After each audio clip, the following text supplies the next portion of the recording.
All right. Just had to set up a little bit here for a moment, but we are good to go. Welcome, everybody, to another Sunday stream. Wanted to keep this somewhat consistent. Maybe not every Sunday, but just try to really uh, get out of that awkward phase of doing these kinds of streams. So, as you can see, I have a stream starting soon image that I kind of just hastily made, and I might have a BRB screen as well if I need to take a moment to step aside to use a bathroom or move to different mediums. So what we're going to do here today is going to be a little different from what I did last stream. Instead of playing a game, I wanted to live react to something, and this is just purely for the sake of me being able to react to something on the fly so that I can prepare myself to live react to something on the fly when it comes to covering new Tales from the Borderlands, because I feel I'm going to find myself pausing on that video or that game a lot. And especially considering that I'm going to be pausing on this video a lot. And what video will that be? Well, it's a Jim Sterling video, or Stephanie Sterling, as they're going by now, because I guess they transitioned several years ago and I guess have really committed to it, which I probably wouldn't say about certain other people who have done that. So, who is Jim Sterling, and who was he to me? Well, I used to watch him, and I used to like his content back in 2009 or so, but over the years, Jim Sterling became considerably more divisive. He became more politically charged, but I think worst of all, he became bitter. He became spiteful, mean spirited.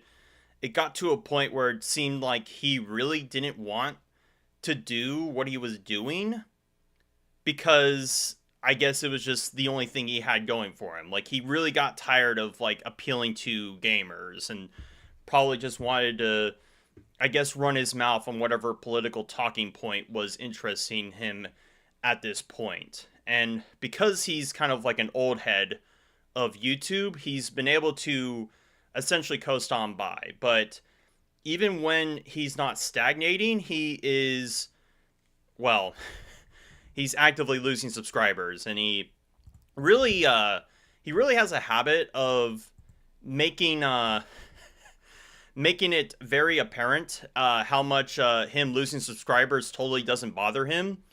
And before we do actually cover the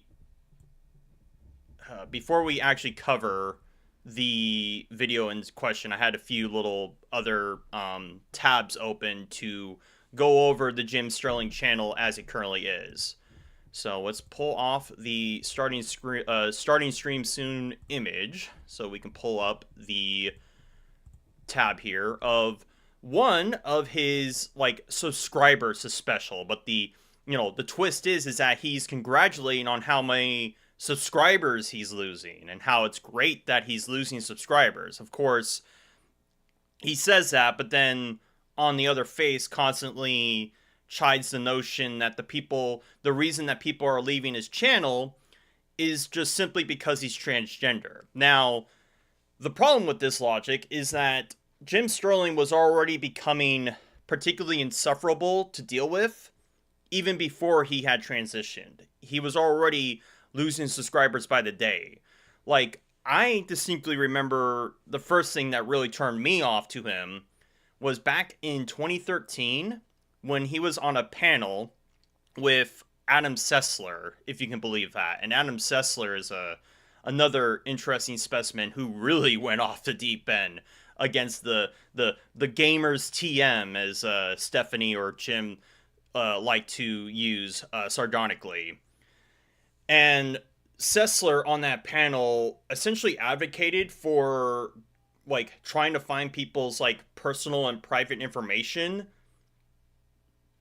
as to the people that were making fun of him or like criticizing particular like feminist talking heads like Anita Sarkeesian at that time. And Jim while he didn't necessarily, put a thumbs up to that, he kind of just nodded his head in silent agreement of that. And that always kind of stuck with me as uh, deeply concerning from him, because I don't think he would want the same to be done to him. But there's a weird habit of people who want to die on the sword that they swing at other people. The whole adage of the double-edged sword and whatnot. So he made several of these because he had a under 900,000 subscriber special where he claimed that, oh, I lost this many subscribers because I'm transgender. But he kept losing subscribers even after the fact that he had come out as transgender. And before he came out as transgender, he came out as non-binary, which I don't know about you, but I feel like if you're going to come out as non-binary, it doesn't then make sense to transition to a different gender. Because I thought the whole idea of being non-binary is that you don't ascribe to like gender norms or gender constructs, as they would put it. Like, I always found that being non-binary and being transgender should be actively contradictory to each other, but yet somehow they're entwined to each other. I don't know how that works, ideologically speaking. But regardless, like, Jim was just an insufferable twat, and that was the reason why he was losing subscribers. His arguments became increasingly more vague. He would always go after some vague gamer group. He would always lace his videos with a lot of venom and then turn around and act like, oh god, why am I getting all this hate, guys? Like, he was a crybaby through and through. But I mean, considering some of the other internet personalities, he never really peaked out as a particular item of discontent. I mean, I know Razorfist made a lot of like comments about his weight and whatnot, but that's like the only person I can think of that constantly derides him. And as for me, like, I've made, I think, 3 videos about him. I made one where I was going through kind of his sordid past that I probably would want to really refine because I hadn't really taken YouTube seriously as a venture. I made one responding to his TLOU Part 2 video where he was trying to cope about people who criticized the game and the way the narrative was driven. And then I made a response to his accessibility thing. But the last video that I made about him was almost 4 years ago at this point. So I haven't really paid any attention to his channel as of late.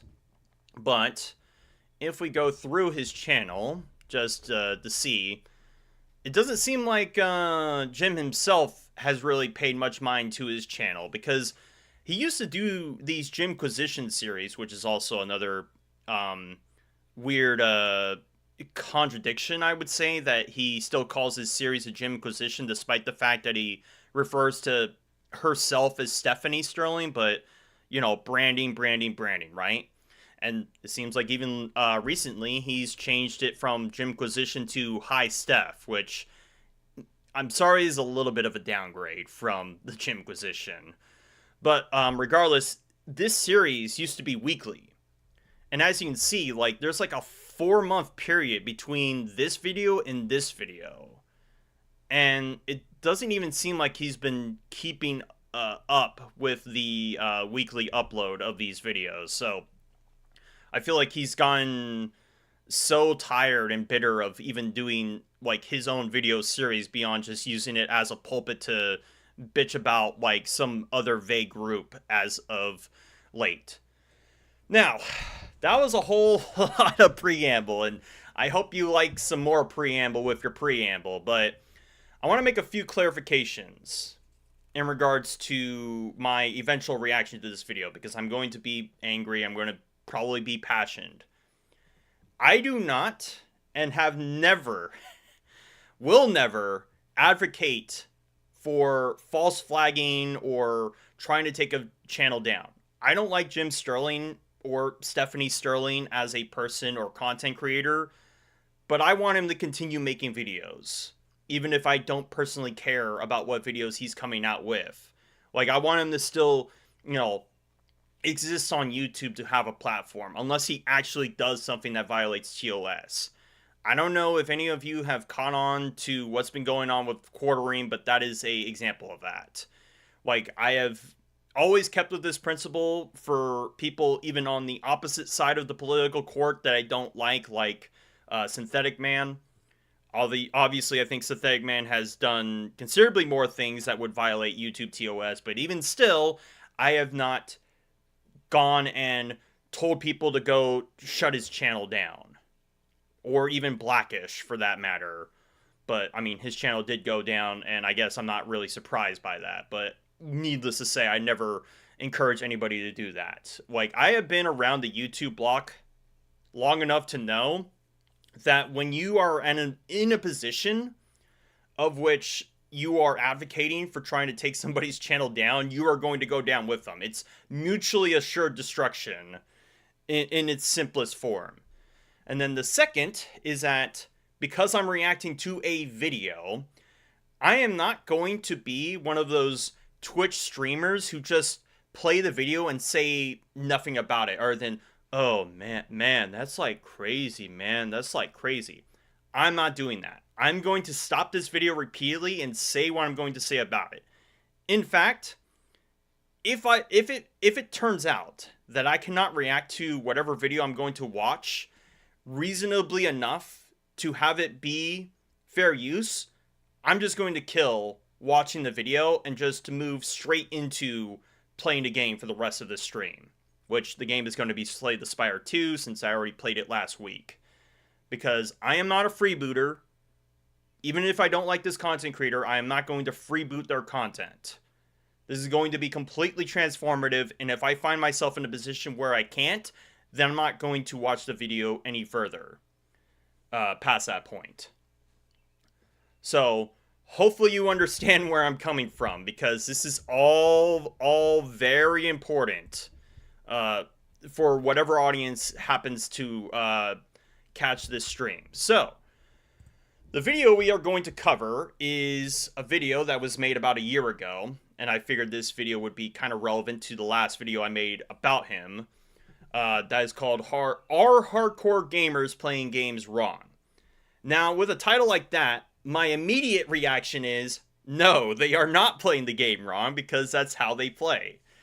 And it kind of goes into a deeper question as to whether there is a wrong or right way to play a game, and I think there is. For example, if you shove the controller up your ass and use the your your ass muscles to move the analog sticks around, I think you're playing the game a little wrong, you know?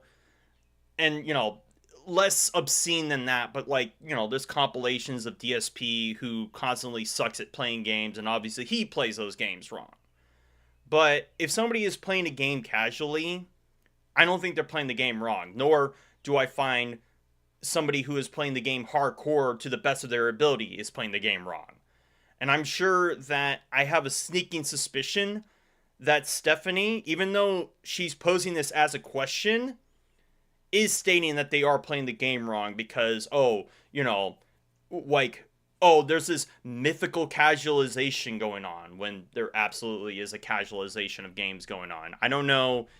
I mean, obviously this video was made about a year ago, so this video didn't have the future in hindsight, but there was that recent drama in early January of this year where that Marvel Rivals dude wanted his teammates to move from a class that is more viable because it was a tournament, and they banned him because they wanted good vibes when it was a tournament where you get like nearly $500,000.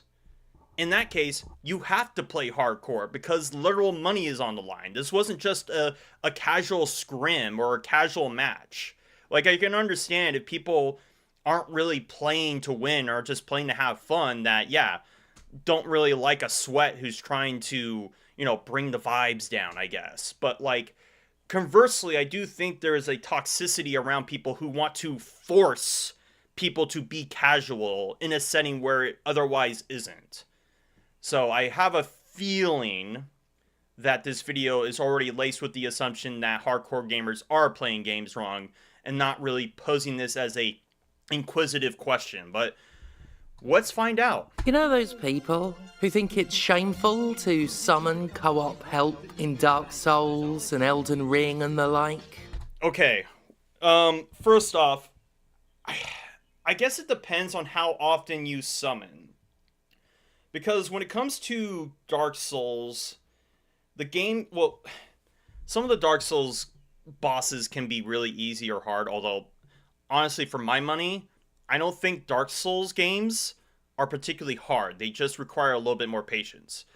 When it comes to Elden Ring has a lot of imbalance in terms of like where the peaks and valleys of difficulty lie, because like you have a bunch of like copy and paste bosses that you can just kill with essentially no rhyme or reason. And then conversely, you'll come across Millennia that will take you like 3+ hours to kill unless you're doing some absolute bitch made strat to kill her, like I don't know, using the Mimic tier.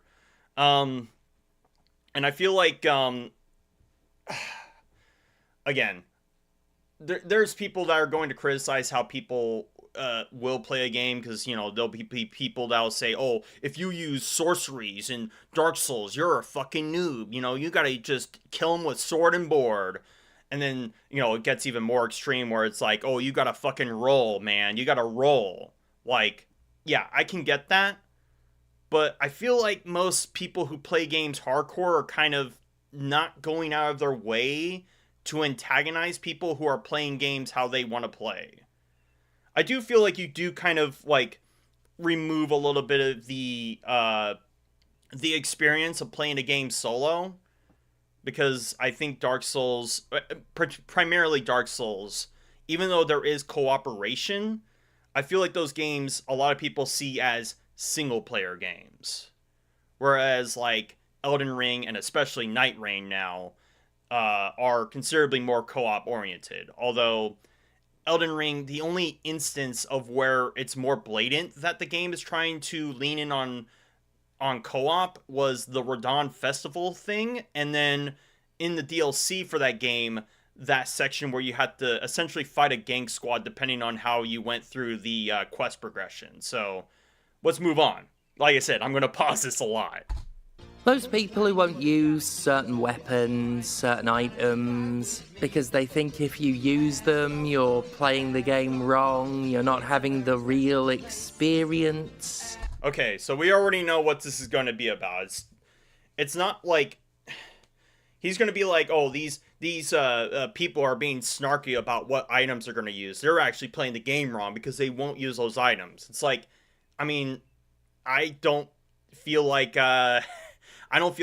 using the Mimic tier for Elden Ring, because I feel like I was completely cheated out of the experience by using it because of how overpowered it is. But I mean, I'm not going to shame other people who want to use it. I just don't think that you're going to get... I feel like you're going to get a completely different experience from somebody who doesn't use it.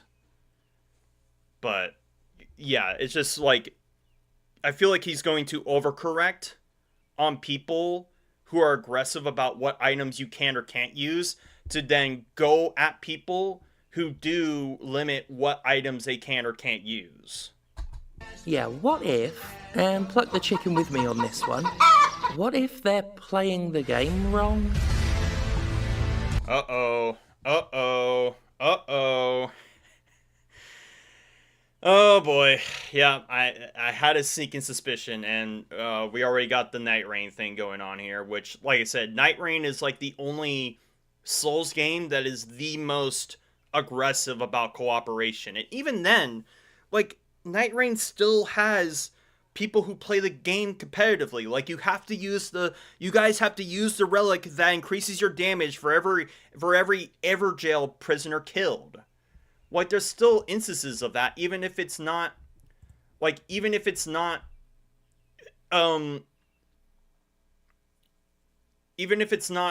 inherently, cooperative. Like, that still happens. Like, co-op settings can still have competitive angles to it, but, let's see.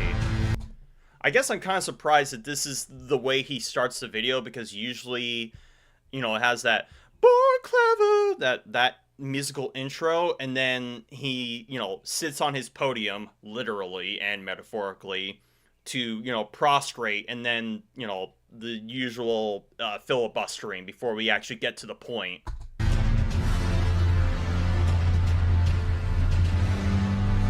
It starts.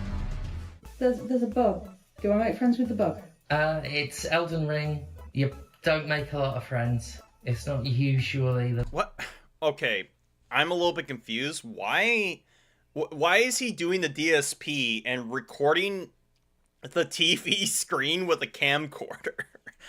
Like, does he not have, like, I forgot what the hell that product was that you use to, like record your screen. I'm assuming it's just because he's hanging out with his wife or whatever to, I guess, make this a little bit more personal. the point of it. Okay. Normally, if you don't know what to do with something, it's a good idea to hit it. You've drunk a flask there, that's a heal. Oh, okay. What? Aha. Best at fighting. Okay, yeah, so he's just walking through his significant other of playing the game because they don't know what they're doing. Okay. I see that. I don't, like, is he trying to make a point that, like, oh, there'd be some hardcore gamers that would, like, snide at this woman who doesn't know what she's doing? I really doubt that. Like, especially if, like, she's running into walls, like, metaphorical walls, and needs some kind of guidance. I feel like these hardcore gamers would try to direct her in a way to, expend the experience, I guess. Like, make the experience better for this person. But I don't know. I guess I'm a little bit more charitable than Jim Sterling is going to be. I got the bug. You got your first kill. You see, they're doing really well. Right, there's some bad bastards. Okay. I'm gonna whack them. Okay, so he does have actual capture software.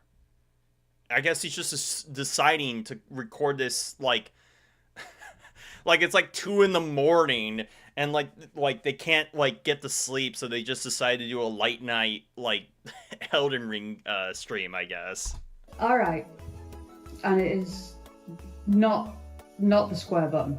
Not the square button, no, that's to do a drink. If you just joined us, I'm showing the husband Elden Ring, and they're having their very first go. What? The husband?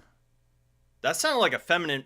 Okay, I'm a little bit confused, because I guess if he's transitioning to a woman, and his wife has transitioned into a man, I don't know how this would work, Like, I don't know, like, when 2 lesbians are together, do they refer to themselves as wife and wife, or does one take the husband mantle and the other takes the wife? I don't know. This is going to be way too confusing for me to elaborate on, and I'm not going to elaborate. It's not particularly relevant.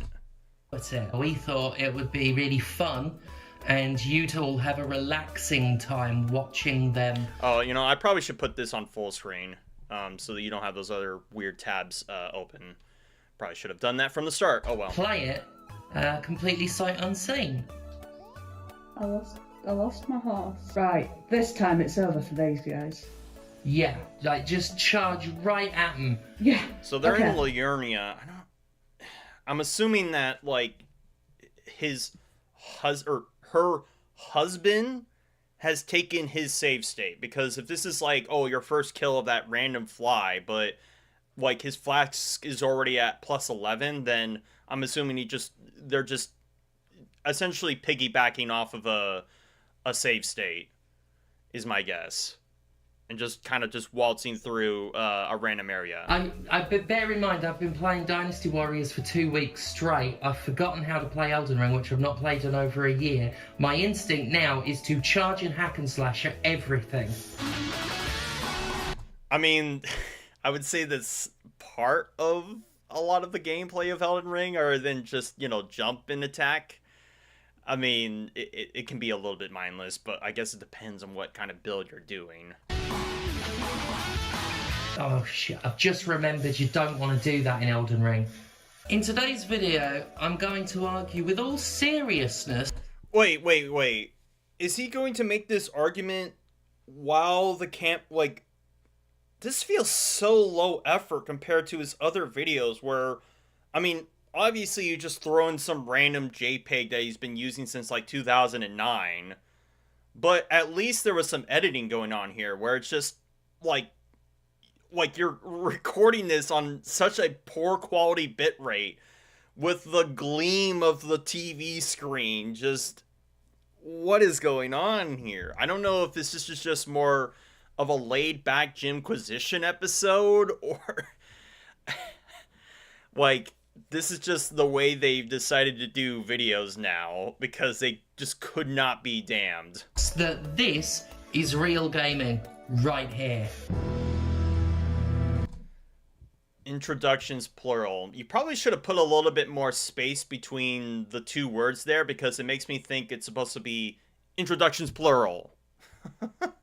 Or introductions plural, you know? Like he was trying to make it sound like a little bit silly.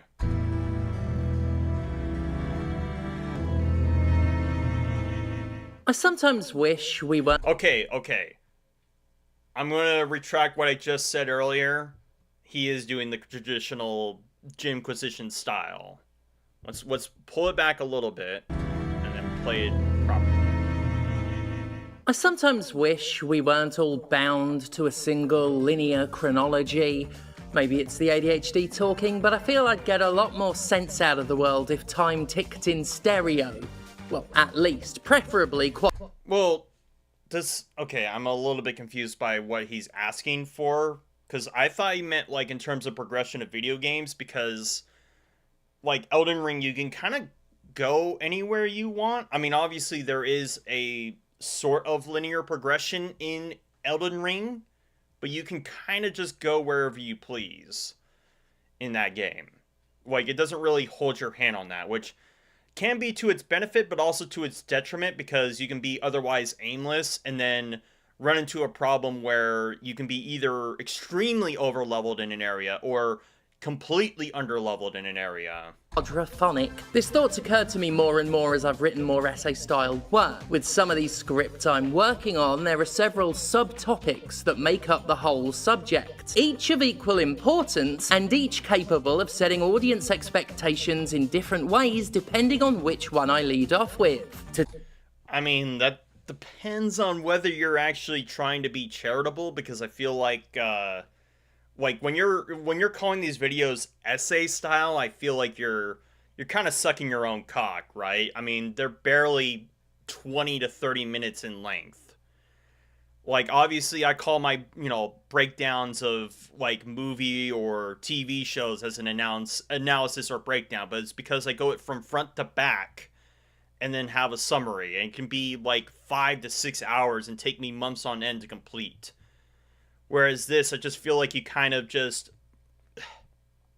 Sometimes I feel like you kind of just take your own words from your last video and then, like, flavor it up with some other flowery language to mask the fact that it's literally the same thing. Because you've gone on about, like, oh, we need to have an easy mode in every game. And you've done this argumentation in a different form. And then bemoan the fact that, oh, I can't believe I have to keep talking about this, guys. This is just my own fucking punishment being thrown upon me. Today, I need to summarize the concept of the video game challenge run, but this is not a video about challenge runs per se. Why isn't it? Because I feel like challenge runs kind of, by the fact that they're called challenge runs, means that you do have to constrain yourself. Like, okay, soul level 1 only. Okay, beat the game doing soul level 1. Okay, beat the game without repairing a weapon. Or beat the game without resting at a bonfire. Or beat the game without dying once. Like, there's plenty of challenge runs in that, which, yeah, are going to constrain what you can or can't do. Otherwise, you're going to essentially take away the whole point of it being a challenge run. I need to mention From Software's games and divisive opinions on player difficulty, but... Oh, yeah. I mean, it's not like this wasn't the first time you've brought up FromSoft games in terms of like trying to advocate for easy mode. I mean, isn't it interesting that he's so adamant about wanting hard games that have an easy mode, and yet he doesn't argue that easy games should have a hard mode? I don't know. It's just a little bit interesting because if we're going by the logic that, oh, easy, like we should have an easy mode because more people will play the game, then by that same logic, easy games having a hard mode will bring more people to play that game too. The last bloody thing I want is for you to think I'm wading back into the exhausting old Dark Souls easy mode debate. I think you are. I think you absolutely are. You're not going to convince me otherwise unless this video drastically changes its trajectory. Common knowledge that I'm objectively correct on that topic anyway. I also need to... Oh yeah, lovely. Then that means that this video is about advocating for an easy mode in Dark Souls. Gotcha.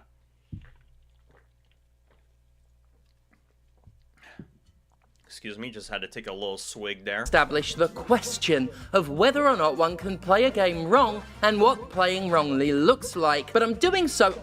Well, like I said, I mean, I feel like playing a game wrong is just fundamentally not engaging with the game in any charitable way, like DSP. And there's, like, obviously examples of, like, oh, I'm gonna play Dark Souls using the fucking Guitar Hero guitar, which, yeah, you are playing the game wrong, but it's still entertaining to watch because you have a limited number of movements or buttons to use on a Guitar Hero guitar to play the game.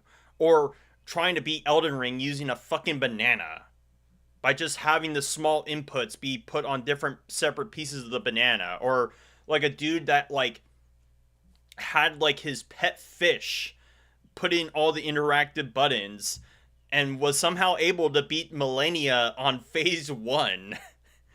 Just things like that. Like, yeah, we could say that they're playing the game wrong, but obviously there's an entertainment value to the absurdity of which they are playing. Whereas watching DSP mash his fucking buttons and lose every single time and not wanting to willingly engage with the game on its own terms, that's him playing the game wrong. Only to make a particular and discrete point, because the overall debate... Oh yeah, because again, I've already been down this track before with this dude. Yes, he's not going to make a particular or discrete point. He's going to be as vague and broad as possible to, I guess, either reach mass appeal or not have to get particularly cherry-picked on any one explicit example that he brings up in favor of his argument. So he can basically conclude, well, nobody responded to my fucking video in any salient way, so therefore I won. Isn't the point. Basically, I just don't know where to begin and wish I could give this video 3 introductions at once. Then again, why can't I have 3 intros at once? Wow, like I said, he's pulling the assets. I've seen this GIF before from the last video I covered. I even watched that last video recently just to kind of jog my memory as to the mental tactics that Jim Sterling typically uses. I'm a modern girl in the big city. I can have it all. I can have it all, can't I, Zilla? Well, I'm looking at the user manual and it says there's a real high risk of... Yes. Okay, this is a weird skip portion that I really could not be fucked to respond to because I don't know what is any of this. I guess he's just trying to stroke his or her ego, which a very consistent thing with Jim Sterling or Stephanie Sterling. Yes, I can have it all. The warning section is just skull emojis. I don't think we should... You know, I've had some problems with audio quality, but whoever you hired to do the loudspeaker thing, maybe you should have told him to step away from the mic about 5 feet because it's peaking. Intros, 1 mono channel, let the world of video essays be innovated. Well, I had a good run. Tell my family I love them.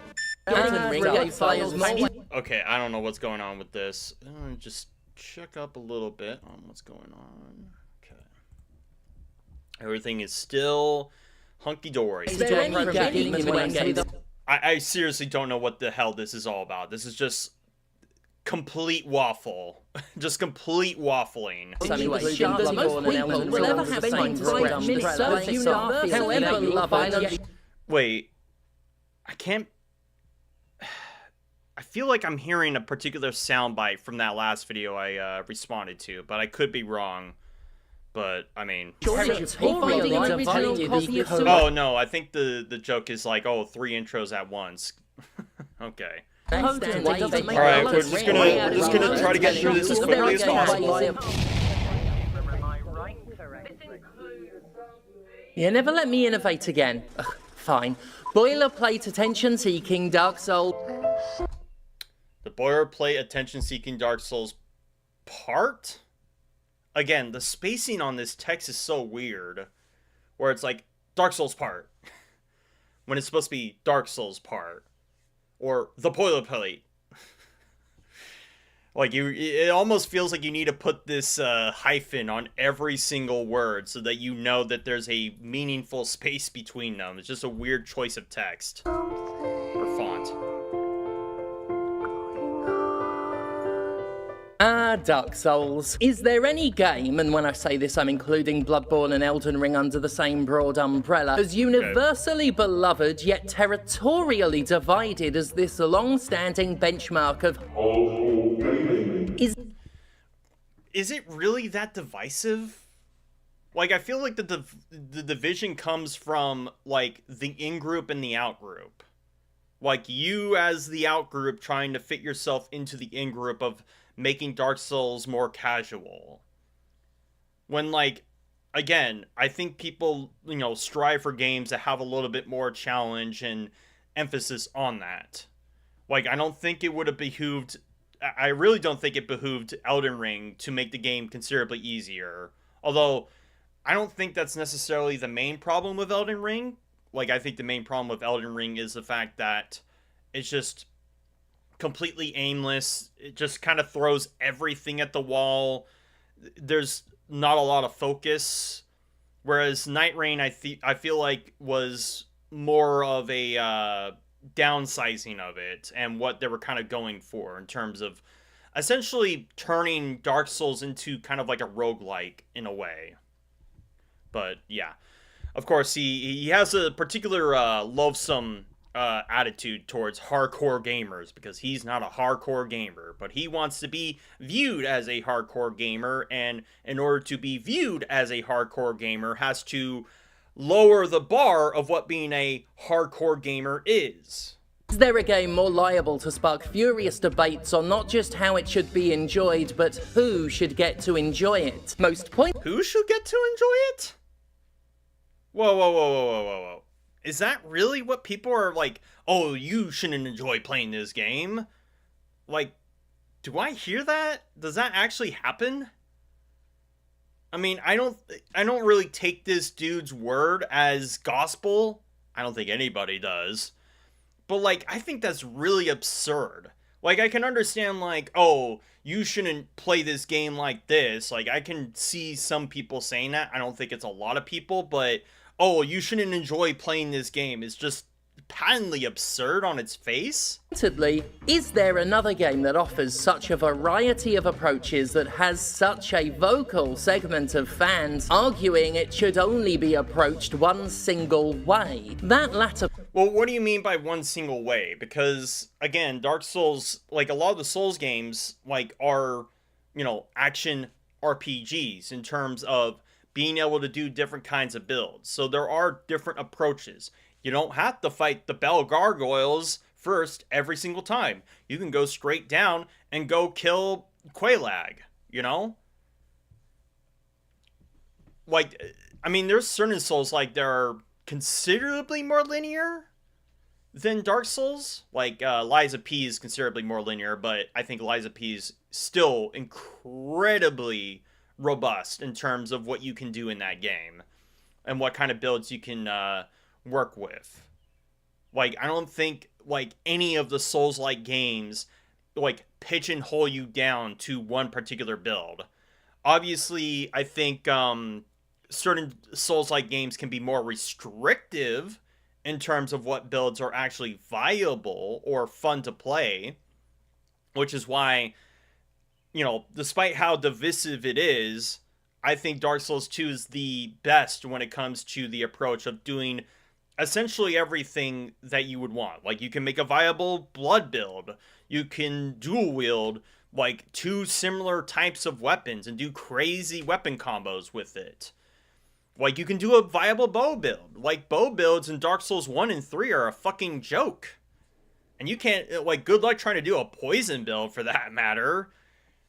Like, half the time, it's just essentially just there for the sake of, well, it's a medieval-esque setting. We have to have bows, of course. So, like, I don't know, man. Point has always been peculiar to me when it came to Dark Souls, and that was before Elden Ring gave players more ways to approach any given in-game situation than most people will ever have time to scratch the surface of. Well, yeah, because it was an open world game. But, like, multiple different approaches to how you play a game is not necessarily the same as whether you are playing a game hardcore or just kind of going through the motions casually and just, like organically getting yourself into a position, into a flux of playing the game in a particular way. Like, the example he used at the very beginning with his or her husband playing it, like, yeah, obviously they're playing it like an old grandpa would, touching a controller for the first time, but if they get really engrossed into it, I'm sure that person could actually become a hardcore sweat. And would Stephanie really bemoan her husband becoming a hardcore gamer because she started off on humble beginnings? I don't think so. However, you will find no shortage of people online telling you the correct way to play Elden Ring, or rather, telling you all of the ways in which you can play Elden Ring incorrectly. And, he's bemoaning that people tell you this. It's like, bro, just fucking ignore them. Like, oh my god, somebody on the internet had a fucking opinion about the way in which I played a game. Wow, that's really going to keep me up at night. Why would I fucking care what they have to say? Like, if I want to use the glaive for that cross-promotional item in fucking Lies of P that is given to you right at the start and it's like fucking broken as shit, like, I should be inclined to use it, and I don't have to give a shit about what some random nobody, to me anyway, cares about that. That's what I mean. It's like, I don't know why Stephanie or Jim puts this much onus as to what people have to say about a given build or given playstyle on the internet. Why does he give them so much more, like, impact than what they actually have? Just ignore them, block them, move on. I don't get that.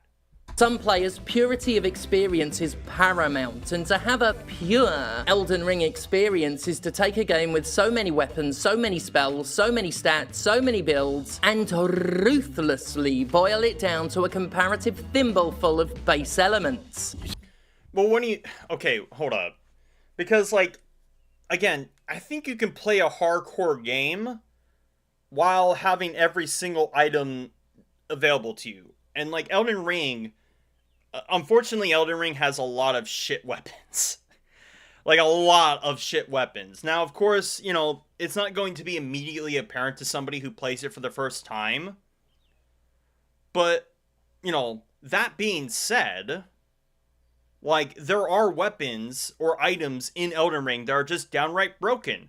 Rivers of Blood, the Mimic Tear, Moonveil, fucking hell, what else? Maybe even Blasphemous Blade. Or, some of the DLC items, like the Knight's Lightning Spear, for example. Or, Bale's Tyranny.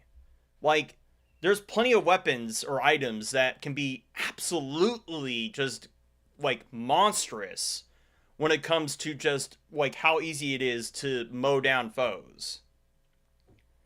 And again, why do you fucking care what other people have to say if they don't have any, like, they're not putting a gun to your head and saying, Put the fucking Moonveil in the trash now.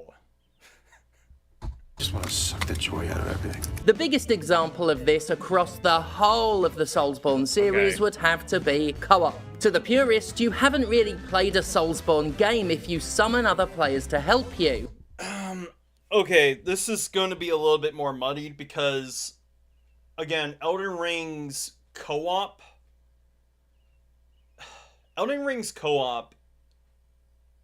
is going to be incredibly imbalanced based on the location, based on your level, based on the level of the person you are summoning, and likewise. Whereas Dark Souls, there is a more fine line of advancement and itemization. Whereas Elden Ring, because it's open world, there's not really any way to balance things correctly. So you're going to have situations where when you do summon someone, you are going to be overpowered or underpowered. Like, you know, I don't fret anyone who summoned Let Me Solo Her to kill Millennia for them. Because Millennia is just complete fucking AIDS to fight. And it's completely down to the fact that she can heal from every attack, even attacks that you block. Which I think is absolute bullshit and probably shouldn't have persisted. I think she should only be allowed to heal from her attacks if they actually inflict damage. But that being said, I don't fret people for doing that. Because I can totally understand why. But like, if you're fucking summoning a co-op dude to kill like the fucking Miranda plant, I don't know, man. I feel like you need to start you need to start hitting the gym, metaphorically in a game, of course. At best, you've played it on easy mode. At worst, you've cheated not only the game, but yourself. Oh boy. I'm surprised he didn't put out the makeup for this, but he used to do this like weird aristocratic rich poppy look, and I kind of just waved that off as his way to be the sarcastic straw man, because that was another one of his tactics. But he's also taken that line from Fetusberry, that Fetusberry Twitter account that bemoaned that dude who, in that context, was bemoaning a journalist who used cheats to kill Ishion, the last boss in Sekiro. Used cheats. Not just used what was in the game, actually just literally cheated his way to victory. And yeah, he did cheat the game and himself by doing that. Like, it's not so much cheating if, like, you use Moonveil or Blasphemous Blade to kill, like, the Elden Beast, for example, because you are still using a weapon in a game. But if you use some kind of script that just instant kills the Elden Beast, then yeah, you did cheat. You literally cheated. You used a cheat. Literally. Either way, you didn't have a real Elden Ring experience, because you used a feature that Elden Ring has. Yeah, but a lot of people choose to not use that feature. I didn't use the co-op feature, and I still had a good time playing the game. A fairly easy time playing the game. The Shadow of Erdtree is a little bit of a different story, but that's because of the weird balancing with the Scadu tree fragments. But, I mean, a lot of Elden Ring is kind of a breeze. I feel like most of the time when people summon, it's not for the jolly cooperation. It's like, I'm handicapped, I need somebody to fight my battles for me. Like, I think we need to be honest with ourselves that most of the time when people summon, it's because they can't fight their own battles. Yeah, way to not play Elden Ring. And it's not just summoning. You'll find purists scrutinizing every aspect of play to find things that invalidate their idea of authenticity by offending their sense of purity. If you use a weapon the purist deems overpowered, Well, the thing is, though, is like, if they weren't overpowered, Jim, why were they balanced? The Mimic tier, when it came out in release, had NPC Invader AI and had a free flask heal. They nerfed that shit off from the Mimic tier, and it was still overpowered. Because having another you that takes all your items, all your weapons, all your hotkey items, except for healing items, and all your spells, and has effectively infinite FP, yeah, is going to be a little bit overpowered, Jim.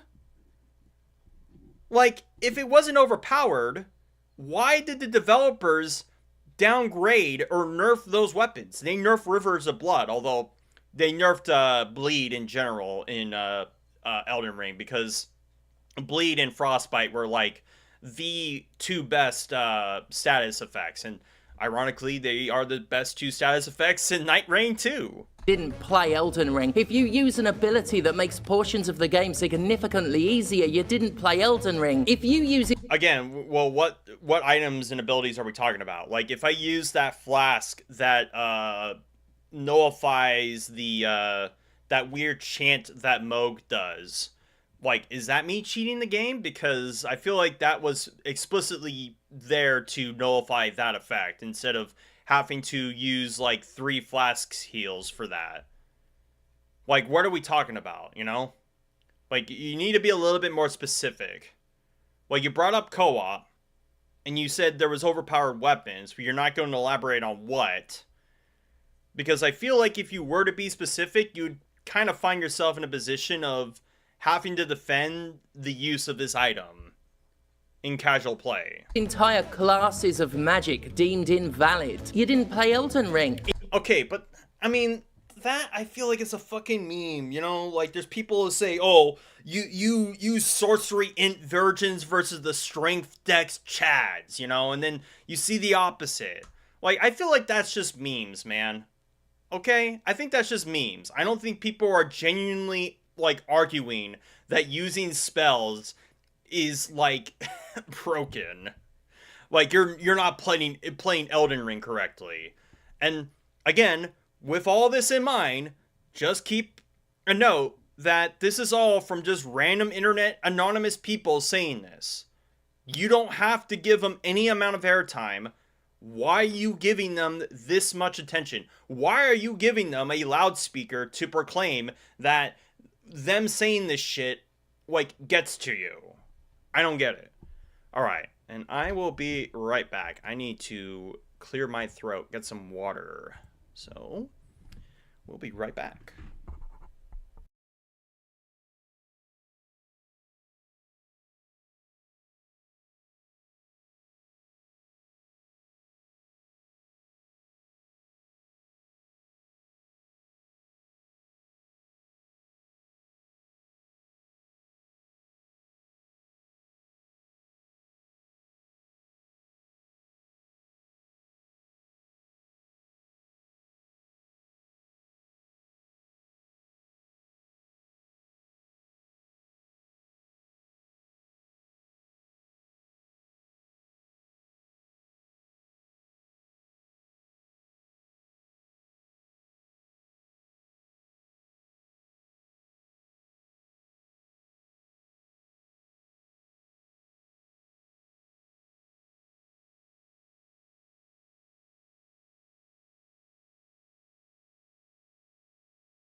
Oh, all right, and I am back. And what did I miss? Oh, that's right. I didn't miss shit because I didn't just play the video and try to rake money off of it, because I'm not like the Twitch people. If you use the Mimics tier, you didn't... It's Mimic tier. Oh, no. Now this video is actually familiar. It's Mimic tier, not Mimics tier.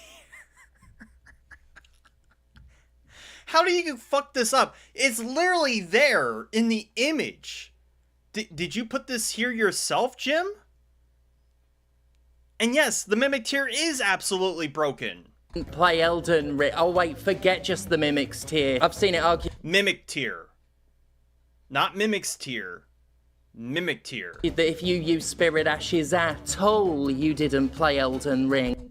Well, it depends on the Spirit Ash. If I use the rats, I don't think people are going to be like, oh, you didn't play Elden Ring correctly. But if I use, what was it called? Black Knife Tish.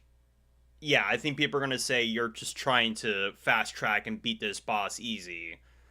Like, not all spirit summons are created equally, which is kind of another problem with the spirit summons in general, is the fact that they are not created equally, and some are just massively overpowered, whereas some are just literally there for the meme of, like, well, I want to have these stupid noble peasants just wandering around and then get killed by a fucking chandelier.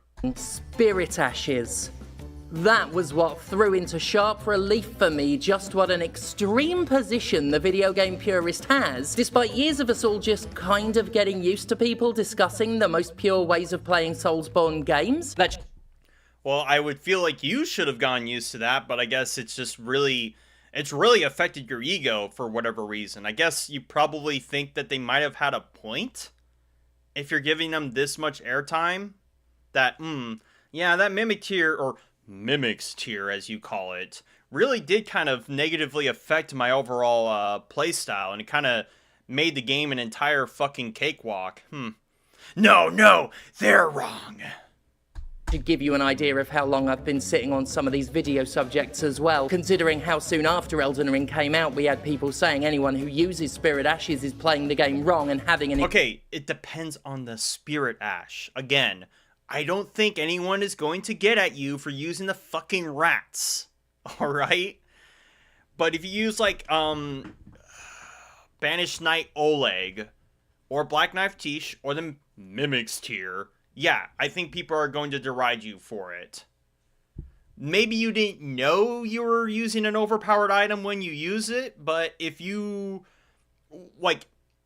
are aware enough that people are saying these items are overpowered, and saying that, oh, well, you didn't play the game if you use them, then you would know why they would be overpowered.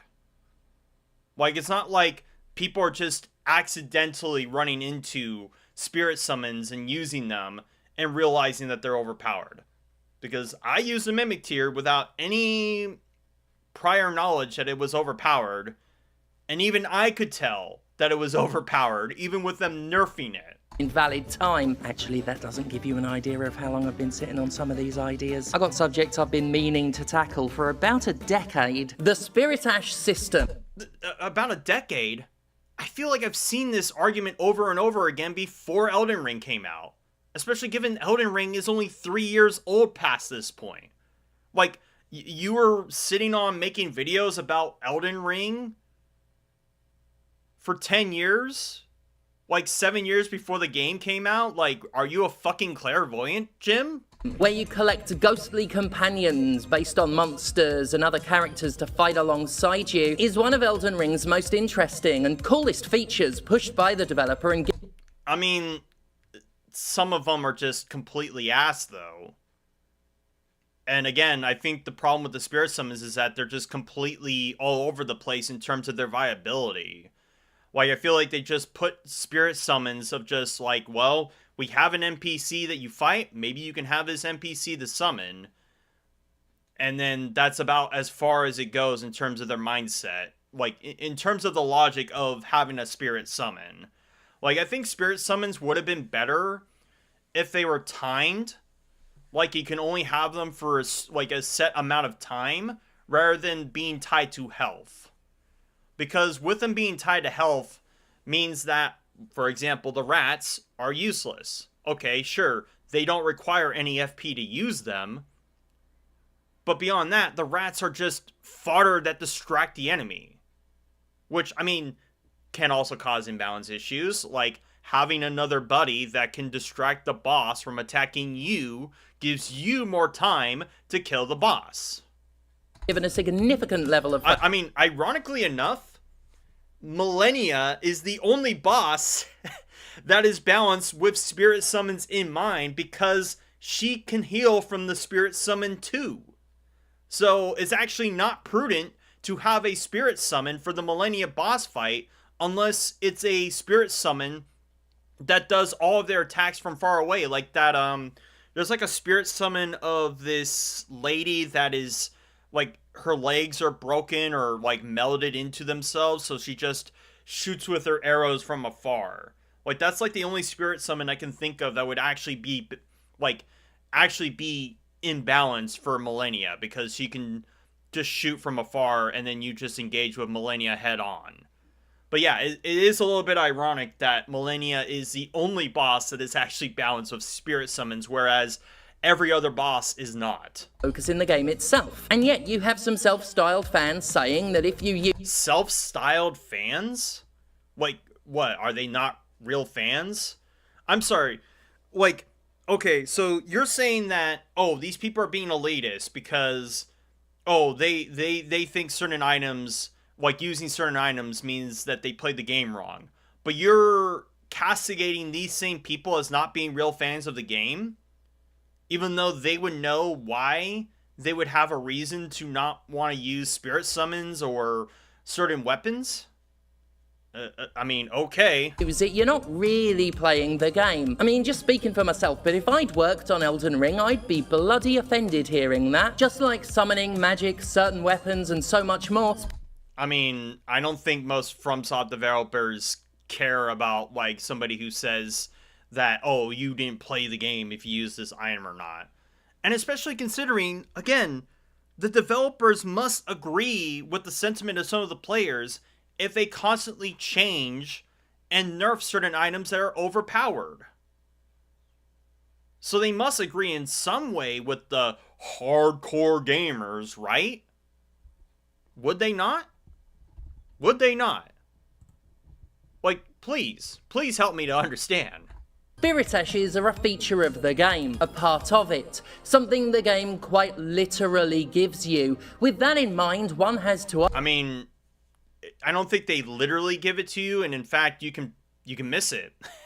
You can deliberately miss it. If you don't talk to Ranni, she doesn't give you the Spirit Caller Bell, meaning you can't summon Spirit Caller Ashes.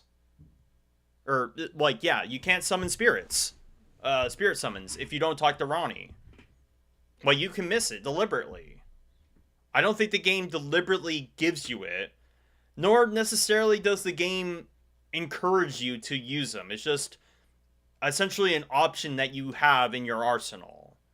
Like, I don't think the game is, like, aggressively telling you, use spirit summons, guys, use spirit summons. Ask, who's actually playing the game wrong? The player using the tools the game gives them? Or the player deliberately refusing those tools to have a harder time than was designed? Okay, but the thing is, though, is that player, you said it yourself, they are making a conscious choice to restrict themselves from using an item because they probably did use the item and realized it was fucking broken.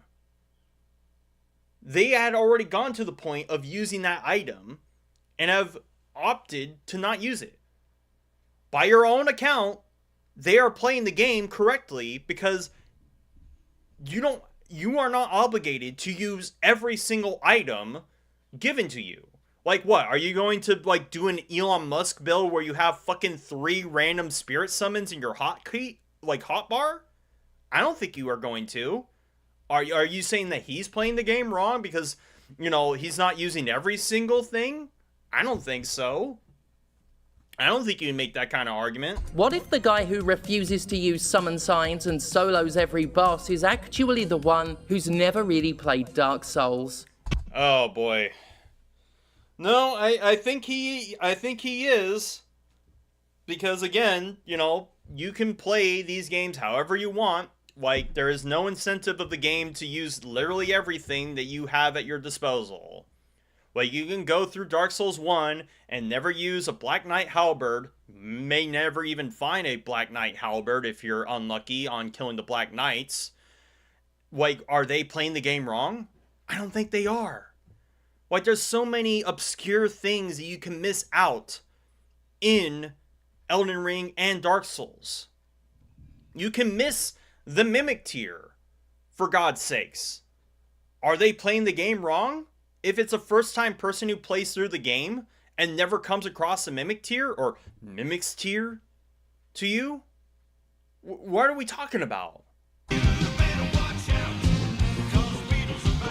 Okay, and again, the text is really bad. It does not have enough spacing, so it just looks like it says, the part about. instead of the part about. What is a challenge run? Even if you don't know, the name does a pretty good job of telling you. A challenge run is, in basic and general terms, playing a game with certain limitations in place to make the experience more challenging. You know, a run through a game. That's a challenge. For example... I mean, I guess that's kind of the rough and smooth of it. I mean, I don't think somebody who refuses to use the Mimic Tears is doing a challenge run. I think it's just, for me anyway, it was just, I know how broken this is. I am not going to lower myself to use that item. It's not me doing a challenge run.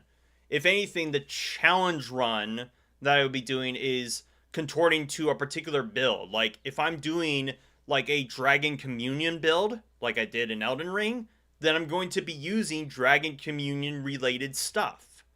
Like, am I playing the game wrong because I don't use Mimic Tear, even though the Mimic Tear has nothing in relation to the Dragon Communion at all? If anything, I should be using the Dragon Queen Florisax, I believe that's the name of that spirit summon, instead. Because I think that's literally the only, like, spirit summon that is, like, Dragon Communion related. And I missed that, too, because it was behind a very obscure fucking side quest. Am I playing the game wrong, Jim? I need to know if I don't use every single item in a given fucking Souls game. Am I playing the game wrong? Is my whole entire life a lie? Example, getting through a Final Fantasy game from beginning to end with only the starting equipment, or spending 5 minutes playing Starfield without being violently sick, or finding an original copy of Suikoden that doesn't make blood spray out of your nose with I don't know what that is, and I do not care about this example at all. shock at the price tag. Very interesting choice of GIF of this dude with very weird teeth. I don't know what this reaction is supposed to be. Oh, video game humor, am I right? This includes speedrunning, where players compete to finish a game as quickly as possible in a... Well, yeah, like they're competing to complete a game as quickly as possible, which means there is going to be like strats that they will discover that will make completing the game faster.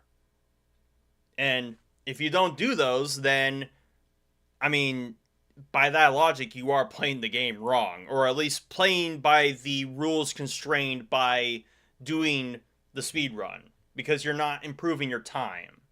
Unless there's some other, like, really risky strat that only a few people have been able to achieve that, you know, takes away, like, 2.8 seconds from your run. Like, I don't think, I think in this example is particularly bad because, like, you have to do the strats. Like, you have to do the particular skips if you want to improve your time. Accordance to the rules of various categories, like you've all seen GDQ, you know what speedrunning is. Recently, I've been watching a fair bit of Punchy. He's a fun little fella who speedruns a lot of Silent Hill, hence... Okay, I mean, good for him. ...my familiarity with his work. And he undertakes other challenges of a more esoteric nature. That is to say, he plays games in ways that no reasonable mind should ever conceive of, let alone attempt to, like this recent example, trying to finish Resident Evil 2 with movement restricted to the slight little shuffle Leon and Claire do while aiming a gun. Like... Yeah, I mean, then that's kind of interesting. Like, I've seen, YMFAH, or Yimfa, or however you want to pronounce it, like, I watched a video that he released about, you know, essentially beating Dark Souls 2 with only poop. Essentially, with only the dung pies. Or, like, beating Dark Souls 2 without walking, which in this case would be just using the attack buttons to move around. And that's interesting. Obviously, I don't think people are going to be like, oh, you played the game wrong. Because, again, the whole idea is you're trying to beat the game in a very, as Jim would say, esoteric manner.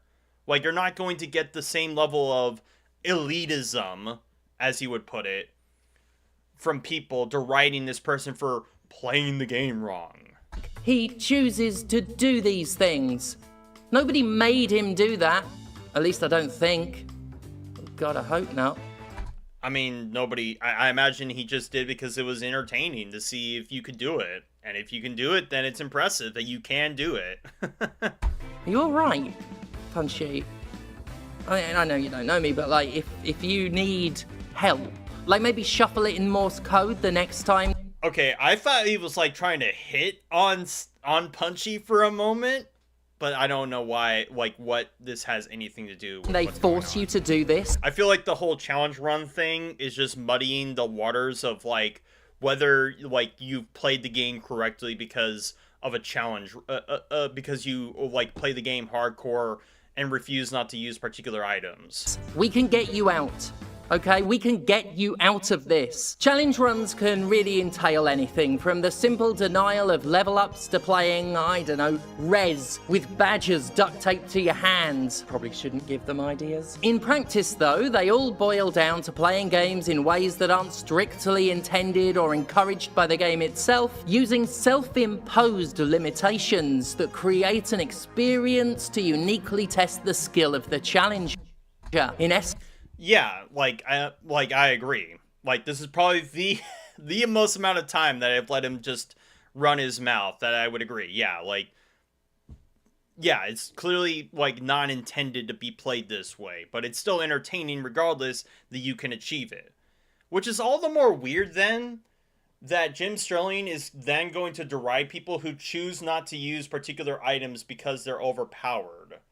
I guess it's because they don't frame it in like terms of it being a challenge run. Like, okay guys, I'm going to play Elden Ring. I can use literally every single item except for the Mimics tier.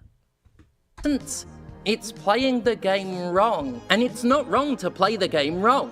A challenge run can be pretty awesome. Like, it is awesome that we... Okay, but like when fucking DSP plays a game wrong, he's not doing some kind of self-imposed challenge. I guess the only thing that is self-imposed on DSP is his intelligence.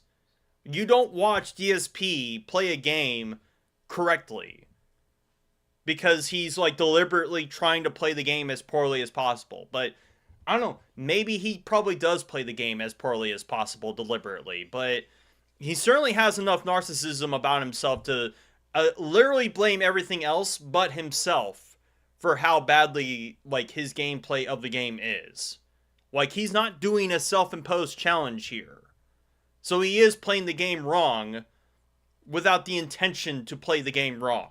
Have this bonkers Bananarama trying to shrug his way through a zombie outbreak. It's awesome that speedrunners can outright break the games they're playing, exploiting glitches, combining features in ways the developers hadn't intended, all in a bid to shave milliseconds off of how fast they can blitz past the entire thing. I consider challenge running an art form in its own right. There's a level of dedication. Well, apparently not if somebody doesn't want to use a particular item. Like, if you're not going to use a particular item because the whole point of their challenge run, or even in terms of just doing a particular build, is that they're not going to use that item, I guess you're going to bemoan them for that. If somebody doesn't want to use the Dragon Glaive and Liza P because they just want to use the weapons and items that are available in the base game and not something that was given to them as a cross-promotional item, I guess they're playing the game wrong. Even though there's plenty of fucking items. Like, a lot of the items in Liza P are actually fairly balanced. Obviously, some are more powerful than others, like the Twin Dragon Sword or the,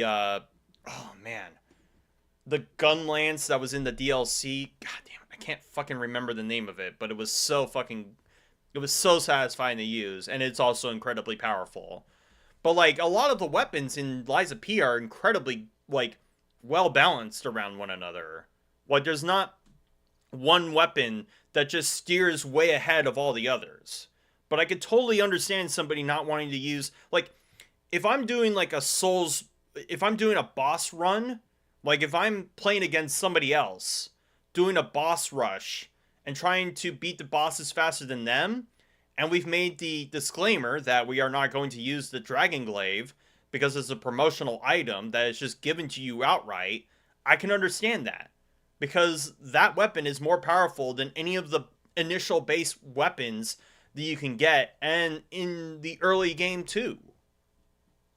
Like, it's totally understandable. And I feel like, he's adding all of this disclaimer about how, oh, it's really satisfying to watch somebody beat the game in a very esoteric and contrived manner, or beat the game as fast as possible by exploiting all the problems or all the little bugs and glitches with the game. Like, I feel like he's going to add a really big asterisk behind all of this, but let's see. Creativity, skill, and performance that Lord knows I'm not talented enough to pull off. Hell, the only thing I can pull off with any level of skill is pulling off. You know what wouldn't be awesome, though? If Punchy decided that anybody who uses the actual walking controls in Resident Evil 2 isn't really playing Resident Evil 2. I mean, that'd be absurd. Like, okay, this is not comparable. Like, this is not comparable to an item that you can get optionally that completely breaks the game. This is not comparable at all. Like, if I was playing Half-Life 2, and for whatever reason, Half-Life 2 had a gun that just merely pointing it in any direction killed all the enemies on screen instantly, I think people would deride me for using that. Even though, well, it's in the game. If I don't use the weapon, I guess I'm not playing the game correctly. Like, I think there would be a line, alright? Like, using walking mechanics in a game that is about moving around is not the same as an item that you can get optionally that is incredibly overpowered. He did it. Why shouldn't you? Why don't you exclusively use a DDR dance pad to play Devil May Cry? Why aren't you, right now, playing Romance? Well, again, this is not comparable. You're talking about an esoteric, like, niche decision to play the game in this very weird fashion over an item that is in the game that you can get, but you can also miss, that is incredibly overpowered. Not the same thing. Why are we comparing two different things? It's not even in the same ballpark. It's not even the same sport. Of the Three Kingdoms upside down, with a controller bolted to your hands like in that Daniel Radcliffe film, and a cucumber up your ass. Because that's how I masturbate. Play Romance of the Three Kingdoms. Funny. What? If a speedrunner told you that you haven't actually beaten Dark Souls 3 because you didn't know the exact pixel you needed to stand on in order to glitch through some stairs when a bug man chewed on your face, you might wonder why. Well, I guess it depends on whether the person he's talking to is also doing a speed run in which you need to do that in order to save time, and it turns out that the person he's talking to is like 5 minutes behind him on the run. Yeah, I think you are doing the speedrun wrong if that is the purpose of what that person is doing. Yeah, it would be absolutely absurd if a fucking speedrunner is deriding somebody for not using this obscenely obscure means of which to beat a boss through glitching out. But isn't it interesting that in order for Jim Sterling to act like as though he has a point, has to make the most absurd fucking farcical hypothetical scenario in order to bear fruit. After the cucumber up the arse, I violated the rule of escalation by ending the list of hypotheticals with a more realistic scenario. No, it's not realistic. I've never fucking heard a speedrunner get at somebody for not doing a speedrunning strat. Like, oh god, if I don't use parry walk in Dark Souls 2, I guess I'm not a real fucking gamer, guys. Even though parry walk is, again, only really useful for speedruns or skipping through bosses if you're trying to get a particular item that you want to kill all the bosses with. It's not comparable. It's because I got overexcited while going back and editing the voiceover file, so I completely forgot I had another hypothetical and just impulsively Yeah, and the hypothetical is going to be equally as ridiculous as that other hypothetical. hit record to start mouthing off some more. And why didn't you just cut and paste the audio file? I mean, here's another thing. Why did you include any of this at all? Why did you include any of this in your video? It's just you're wasting my fucking time. Round so that the list escalated, Steph. There's a very good reason for that. I didn't think of it until right now, and I've recorded this ad-lib long enough to have a sunk cost feeling about it. Great, and this was just all a waste of time, because I don't know why you would put this in your fucking video. Why not just move on to what you were talking about instead of being like, oh, I could have put this hypothetical in, but I didn't, and now I'm rambling, and I'm ranting, and raving, and ah-dee-da-dee-da-dee-da. And with the time I saved just letting the B-roll run, I was... Wait, this motherfucker writes his scripts on WordPad? Like, what a fucking scrub! Why aren't you using OpenOffice? Like, I understand maybe if you don't have the coin to afford Microsoft Word, but why the fuck WordPad? Like, why not even Notepad for that matter? That's fucking weird. able to finish today's Wordle. Thanks, Steph. As far as I'm concerned, there's no meaningful difference between someone sneering at you for using co-op or picking a weapon they've deemed is too powerful, and a challenge runner sneering at you for leveling up while playing. Oh my god. You don't see the difference between the two? Are you actually crazy? Are you actually out of your fucking mind? You're telling me you cannot tell the difference? Bull fucking shit. You don't have to use co-op to play the game. You can use co-op and play the game. The esoteric use of something else in a fucking speed run is not the same as whether you're going to use the overpowered weapon that you can come across in a game. Playing an RPG. Both playing a Soulsborne solo and doing a level 1 run Why are you putting this text on the screen of the thing that you are saying when you didn't do it earlier? are self-imposed challenges. The game doesn't... Okay, alright. So if I do a build in Souls, in Dark Souls, Bloodborne, Elden Ring, any of the Soulsborne games, in which I am just doing strength-based weapons, is that a self-imposed challenge? Or am I playing a particular build because these games are action RPGs? What are we talking about here? It's not a self-imposed challenge. It's you wanting to contort to a particular build. It's not the same thing. make you do either. It offers co-op or leveling up as tools intended for the player's benefit. To not pick those tools up is to impose a challenge upon yourself. But you don't need to summon spirit. You don't need to summon spirit ashes or summon co-op in order to beat the game. You can beat the game normally. The game does not care nor discourages you from doing it. Again, there's only 2 examples in Elden Ring in which jolly cooperation is the bread and butter. Okay? To perform a challenge run. Not to sound too smug, but this is... I mean, you are a smug son of a bitch anyway, even if you're trying to call attention to it. killer point. The good point part. Oh man, this text is so bad. Why? I think I would have more respect for you if you use like Papyrus or Comic Sans at this point. The good point part. What the? That werewolf's gone very wrong. Oh, the slugs are rude. Yeah, the slugs are fire. The slugs are fire and the dog is a T-Rex. I think we really need to start saying this because nobody does, and I mean, that bit was completely worthless.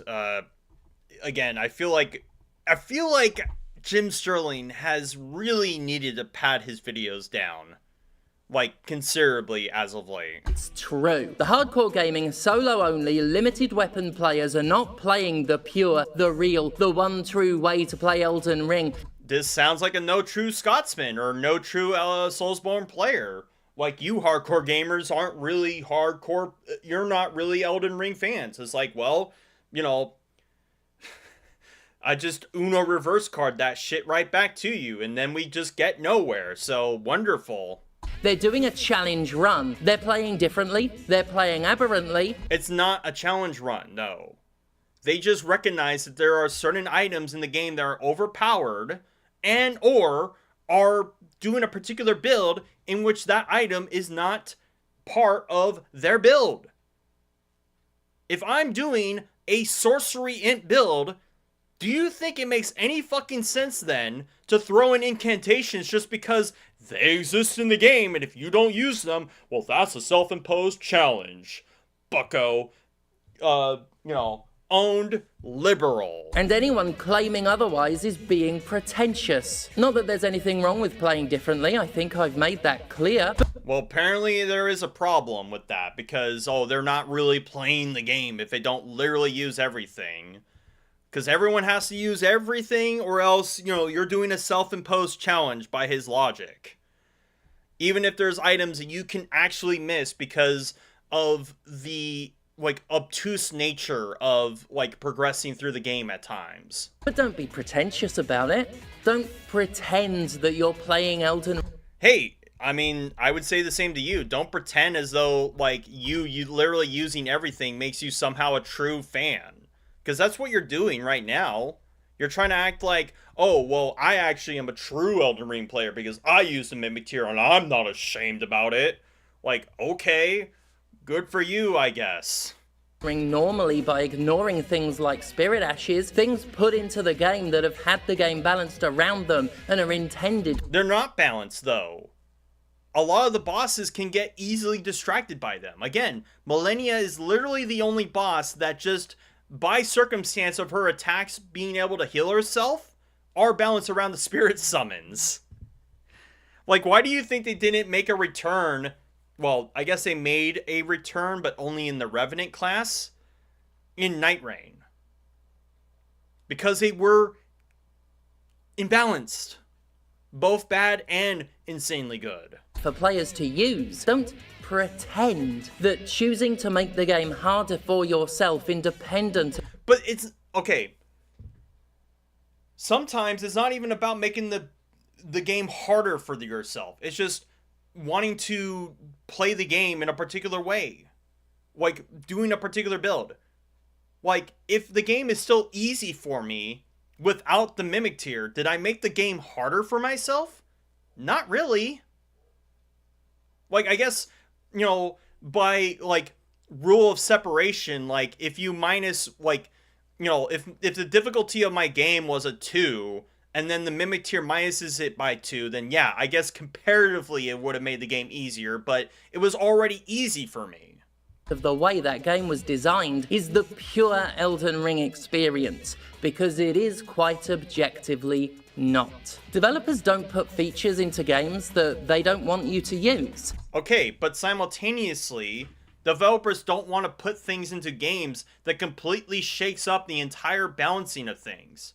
Because otherwise, if it was just completely satisfactory that the Mimic Tier had NPC Invader AI and had a free flask heal, then they would have kept it like that. But obviously it was a problem. And that's why they fucking nerfed it. Because it was overpowered, and it's still powerful. And it's always going to be powerful, no matter what.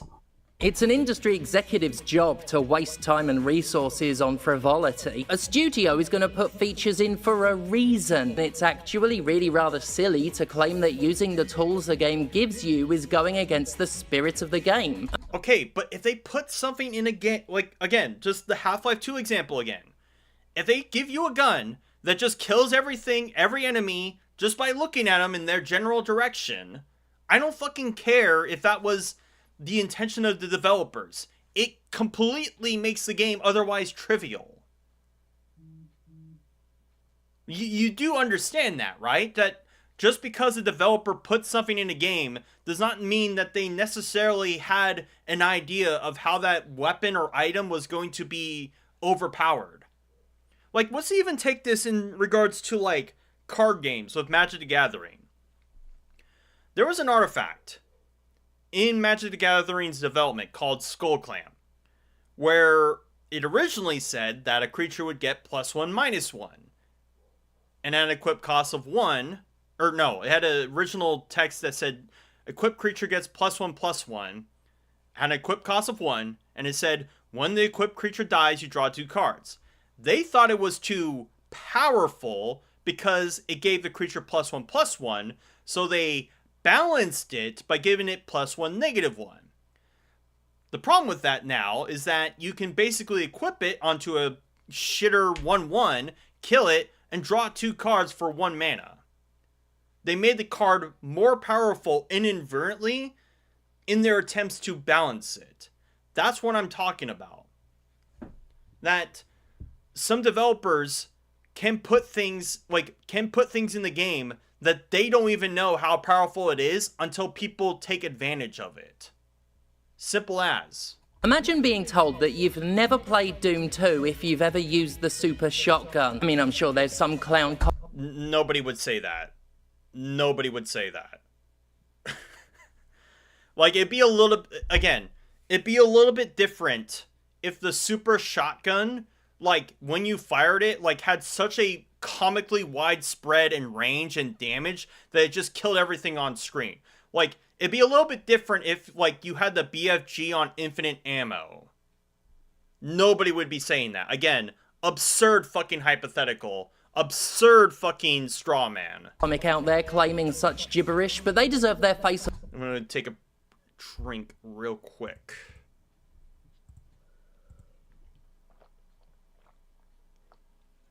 Ugh, because I've been at this for a while.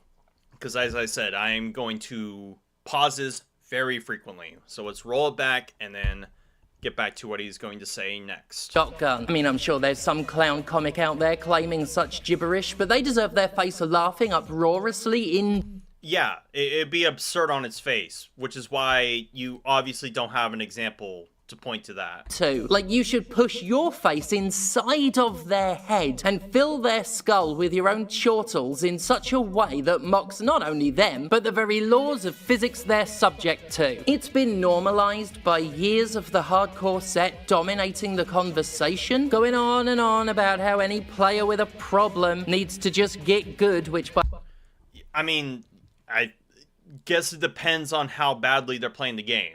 Like, if I'm watching DSP, like, completely just bash his head against the wall until it, like, breaks on every game that he plays, yeah, I do think he needs to get good. Like, I'm not gonna bemoan, like, your husband, who's never touched seemingly any game in their life playing Elden Ring the way they're playing. Because obviously, this is not something that they're familiar with. But if they are actually struggling and want to get better, and somebody's telling them how, and you're getting at them for that, then I don't get it.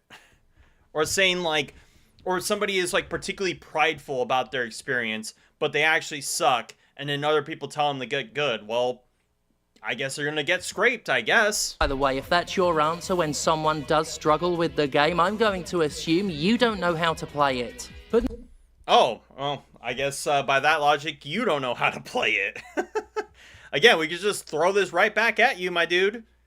Like, you're just massively insecure about how much you suck at a game, so you have to bemoan other people who are good at the game as saying that they actually suck. So, again, just complete projection on your part. Normalized though it is, when you actually stop and think about it, it's a ludicrous assertion that you're not meant to summon in a game that features not just an entire online... Okay, but... not meant to summon. Again, you're also not meant to not summon. Like, what if somebody doesn't summon and they just don't want to use Mimic? It can be just as simple as they don't want to use the mechanics that are given to them. Especially given when we're talking about mechanics like spirit summons and co-op. Where, again, you don't need those to beat the game. It's a little bit different to, like, using the super shotgun. You do need to use the super shotgun.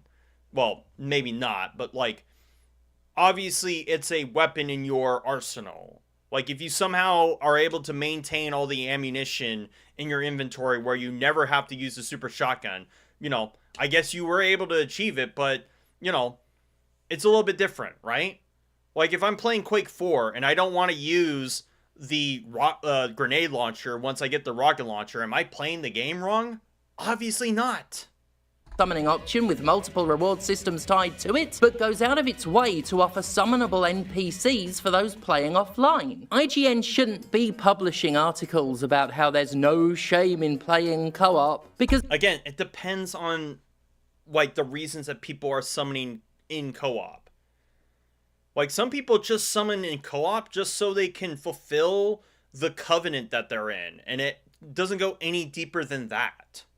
Like, if I'm just trying to get my fucking sunlight medals, then yeah, I'm gonna put my summon sign down so somebody can summon me. Just so I can get the sunlight medals. It has no bearing on that person sucking at killing the boss. It's just all down to trying to satisfy a goal so I can get, like, this obscure item tied behind the amount of medals that I'm getting. If somebody is summoning for co-op because they just suck at the fucking game and want somebody to handhold for them, I am going to shame them. I'm sorry. That's just the facts of the matter. even that gives the shaming too much credibility. Despite its position, it still unavoidably feeds the incorrect belief that it's a shameful thing. It's not IGN's fault because... Well, I mean, it also implies that you can shame people for not using co-op. I mean, you already said that, oh, you're imposing yourself with this self-imposed challenge. You're just doing a challenge run if you don't use that.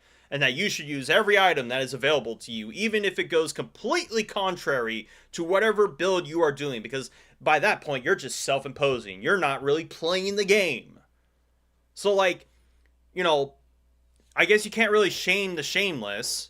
But, like, if you are deriding people for shaming people for using co-op, then by that logic, you are wanting to shame people for not using it. And that's fucking absurd. Because you shouldn't, like, simultaneously, you shouldn't care about what other people are going to get at you for using, but you shouldn't care about whether people are going to get at you for not using.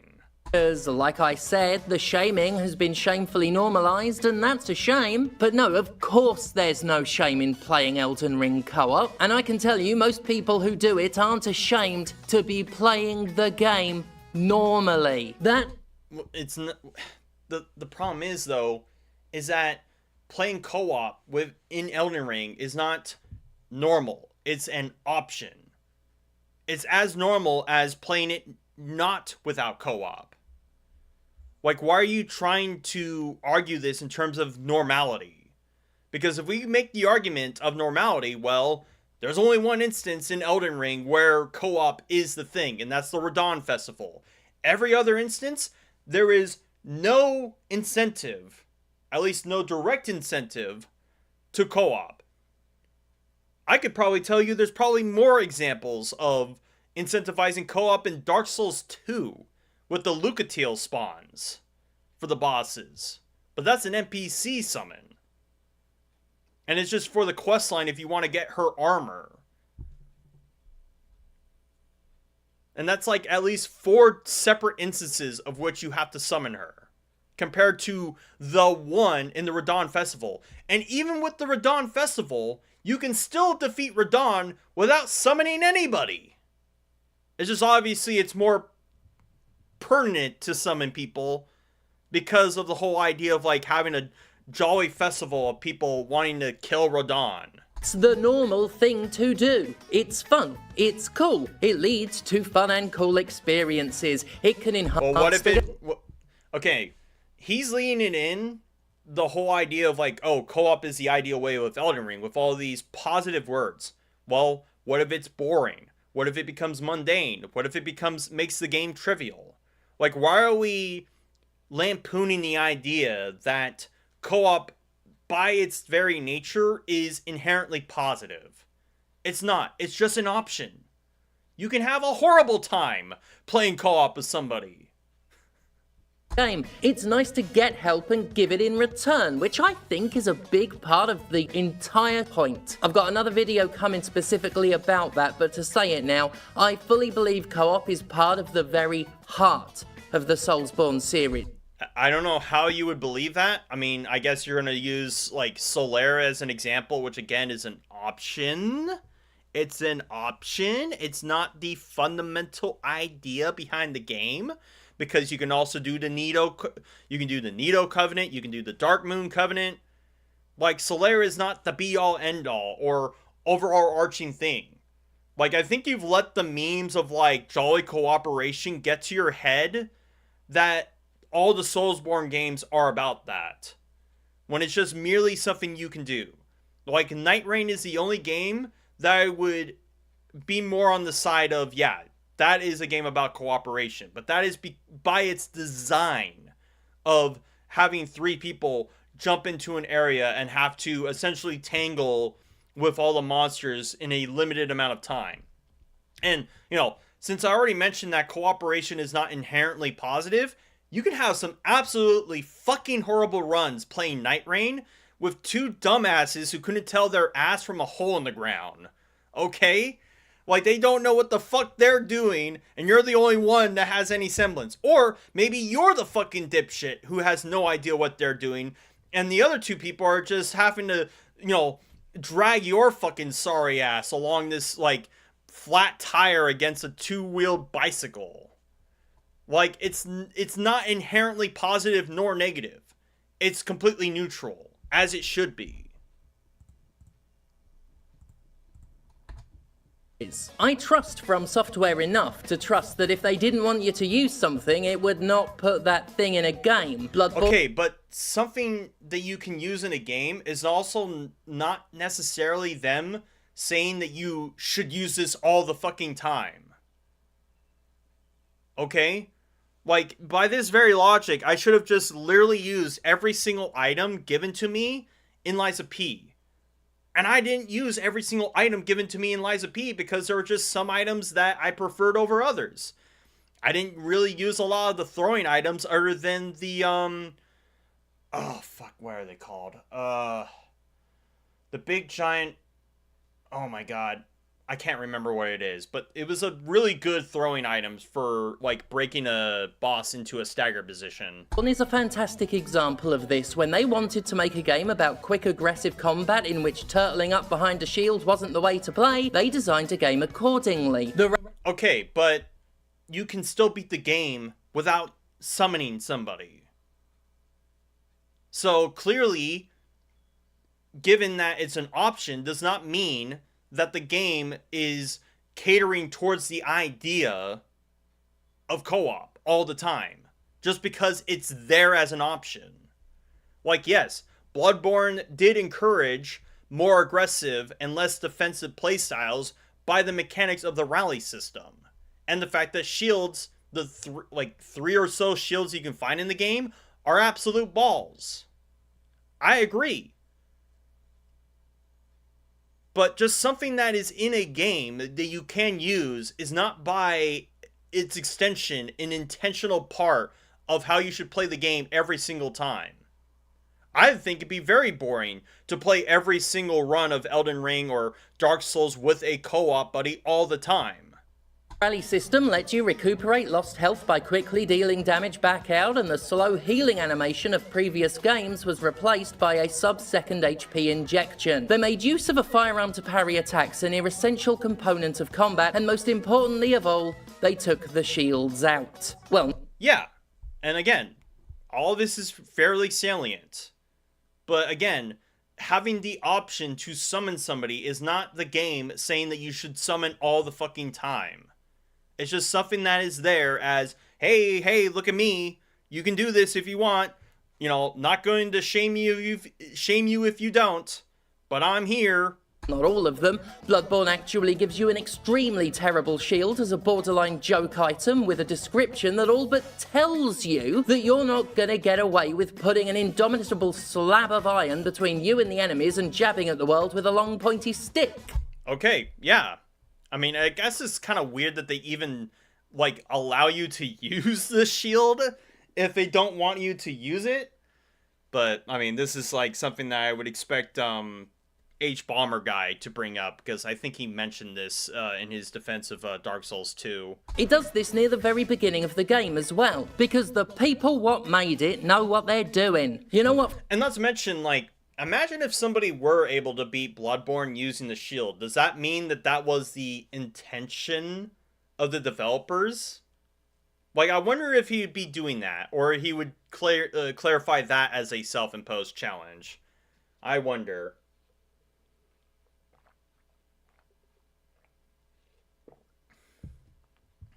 FromSoft game doesn't have co-op. Sekiro.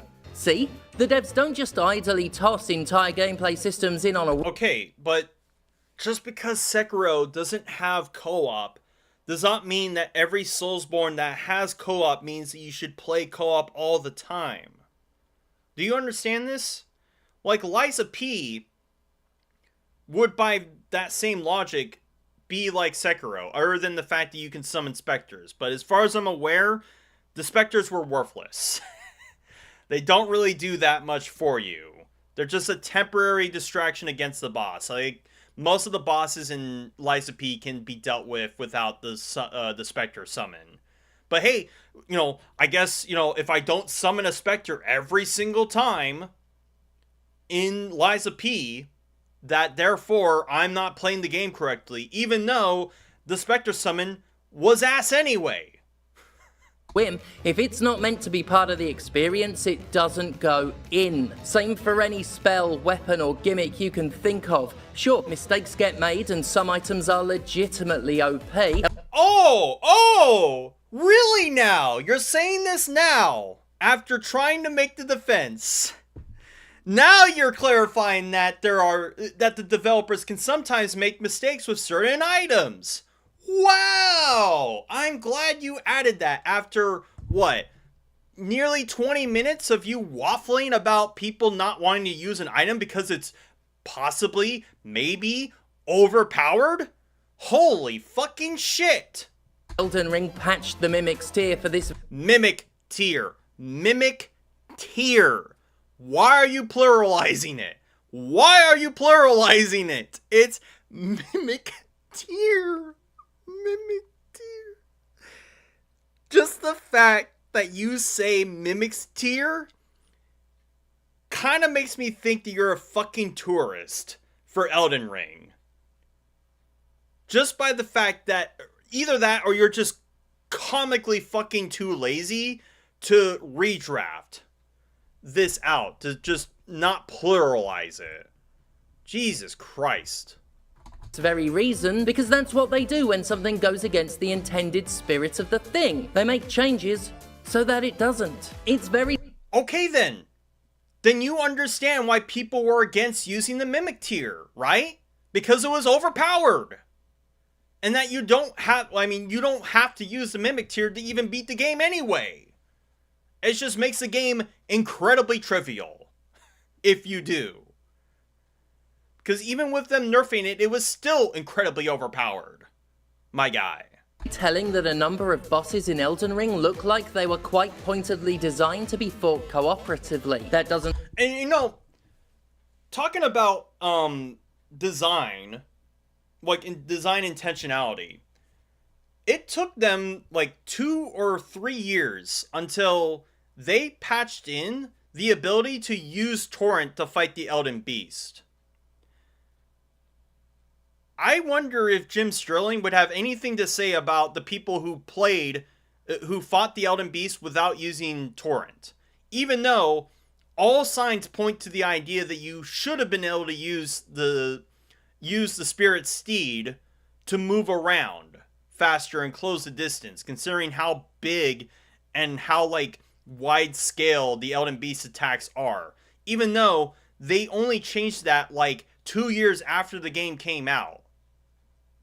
So, like, was everyone who played the game before you could do that playing the game wrong because that wasn't the intention of the fucking developers? I don't think you would say that. Strike me as accidental for a developer that put a joke shield in Bloodborne and made a combat system in Sekiro that pretty much has to be engaged with in one particular way. Elden Ring practically screams that it intends for players to fight together in the Radahn boss fight. Okay, but that's the only example you have. There's no other example in Elden Ring in which you spawn in a bunch of people to fight against Radahn, and more importantly, again, the Radahn instance, you can still defeat Radahn without summoning anybody. You have one example. Night Rain, again, is the more salient example of jolly cooperation. But again, cooperation is not a synonym for positivity. Surrounding you with NPC allies by default in a way that feels quite specifically epic. As far as using allegedly OP gear, Allegedly, you already conceded that it was overpowered. Why are we doing allegedly the developers allegedly balanced the allegedly overpowered Mimics tier? And I added the pluralization. or anything else that might cheese the game and make things easier, I would argue that not taking advantage of an advantageous situation is the opposite of enjoying a pure Soulsborne experience. Okay, but some people may not take advantage of something because they don't even know that it is advantageous. Like I said, didn't have the fucking spirit summon for Florisax. Apparently that spirit summon is pretty powerful too. Was that me like deciding that I'm trying to make the game harder on myself? Or was it because the nature of getting that spirit summon was behind an extremely obtuse quest line? It was the latter. It had nothing to do with me being like, shrugging it off and be like, I'm not going to use that item because it's too overpowered. Like, some people who play the game for the first time are not going to be necessarily aware of what is broken or overpowered in the game. Okay? Like, I beat Lies of P without using the Twin Dragon Sword. I used, the Mjolnir Hammer, by itself. And it's, it's a pretty good weapon, but it's not, as powerful as the Twin Dragon Sword. Or, the Dragon Glaive, or that gun lance that I still can't remember the name of, and it had a really cool name too.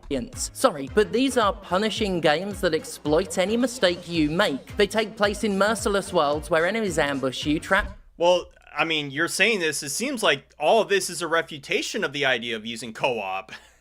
That you're in a, incredibly miserable and, suffering world, that you're fighting all of these, essentially completely disgraced legends by yourself to become the next lord.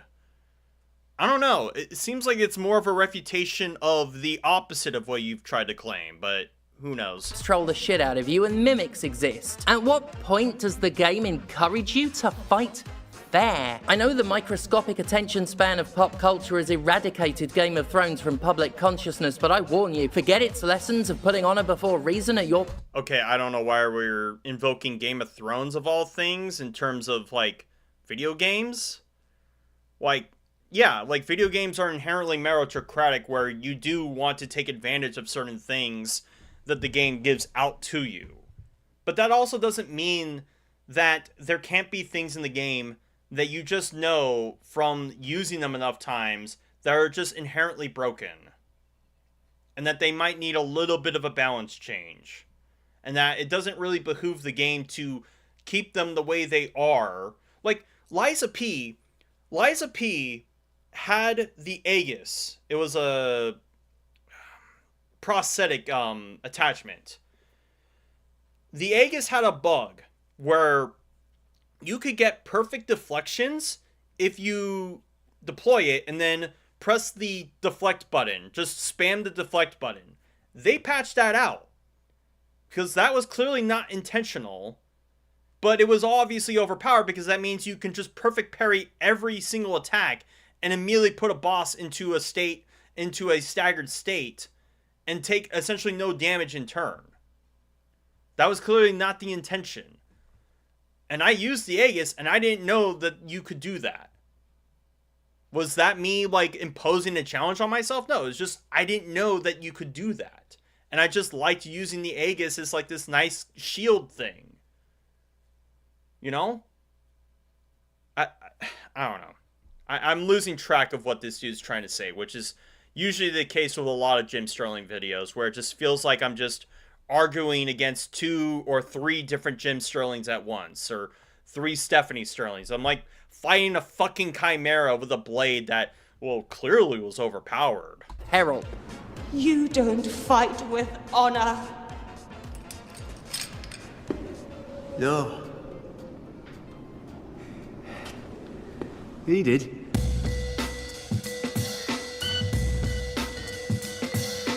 My experience with the I don't know anything about Game of Thrones, so I don't have anything to say about this. I don't know if that's based or chud. Soulsborne series goes as far back as the original Demon's Souls, which I adored and raged at in equal measure. Oh, actually, Jim, it's Demon's Souls. It even says it on the top left there. It's not Demon's Souls, it's Demon's Souls, which is a little bit, like, clunky and awkward. My first time playing Demon's Souls had a moment that I consider the most instructive I've experienced across the entire series. That moment was the Flame Lurker and the manner in which I defeated him. The Flame Lurker was considered at the time one of Demon's Souls' nastiest bosses. He was fun. I don't know. I never played Demon's Souls. I probably should play that. Or, sorry, Demon's Souls. Or, I just find it funny how Jim, like, pluralized Mimic Tier, but doesn't pluralize Demon Souls. Even though Demon Souls is just easier to say than Demon's Souls. Fast as hell, maliciously aggressive, and hit with the force of Optimus Prime's oily ejaculate. In short, the Flame Lurker was a cup. He was also not particularly smart. There was a method of beating him that involved standing behind a certain part of the environment that caused the Lurker's AI to get stuck in such a way that... And he's showing the remake version of Demon's Souls, so I don't know if this was the case with the original Demon's Souls. Because, I've seen some things about how, like, the remake is drastically different from the original to the point that they can't really even be compared to one another. So I don't know if he's talking about the remake version or the original. I'm assuming because he's using footage from the PS5 remake version that he is talking about the remake version. Who knows? You could safely wail on the big orange bell end and he couldn't hit you back. After getting my tits roasted a few times, I absolutely posted up behind that bit of bone and laughed as I rendered the red hot silly fucker helpless and impotent. And well, and clearly he's talking about, like, essentially taking advantage of geometry to essentially cheese a boss. There's a similar spot with Quelaag that you can take advantage of with a ranged weapon where you can just shoot her in the head and she can't attack you back. Again, I don't think these were intended by the game. These are just little quirks you can find and take advantage of, which, you know, you can take advantage of them, but I'm not going to get at somebody who doesn't use it or knows of it and chooses not to because they want to fight the boss legit. Because obviously those were not intended by the game to be taken advantage of. not only do I not regret it, I think it was a peak Demon's Souls moment. Like tricking that stupid Red Knight into falling down that big hole. The way I looked at it and... Is he talking about the Night Invader on the bridge to the Nightmare Chariot in DS2? I've never gotten that dude off of the hole, but I mean, I guess you can if you get him to the bridge and then parry him in a way. I guess that can be fun, but I don't know if that's really the same thing as taking advantage of geometry in an unintended way. continue doing so to this day, is that Souls games use everything at their disposal to punish and humiliate me, so I'm going to do the exact same thing. Okay, but again, though, but you know as well as anybody else that that was clearly not intended by the game. Like using it, like mechanics that are intended by the game to beat the loving shit out of a monster is a little bit different than being able to essentially just hide on this piece of rock that the monster can't get to you from. It's a little bit different. And it's also different from using an item that is clearly overpowered that you can get throughout the game. Why not break the game when you can? The game won't hesitate to break you. And like I say, it was instructive. Standing well out of aggro range of enemies and blasting them with madness fire from the eyeballs was one of the most fun things I did in Elden Ring, and you know, that's a point that blows every other... I mean, I'm assuming this clip is the example he's using, which, I mean, I guess, you can play the game however you feel like. I'm not gonna get at you for not using the most OP flame, like the flame. Well, actually, I don't know any of the Felgod incantations that are particularly overpowered.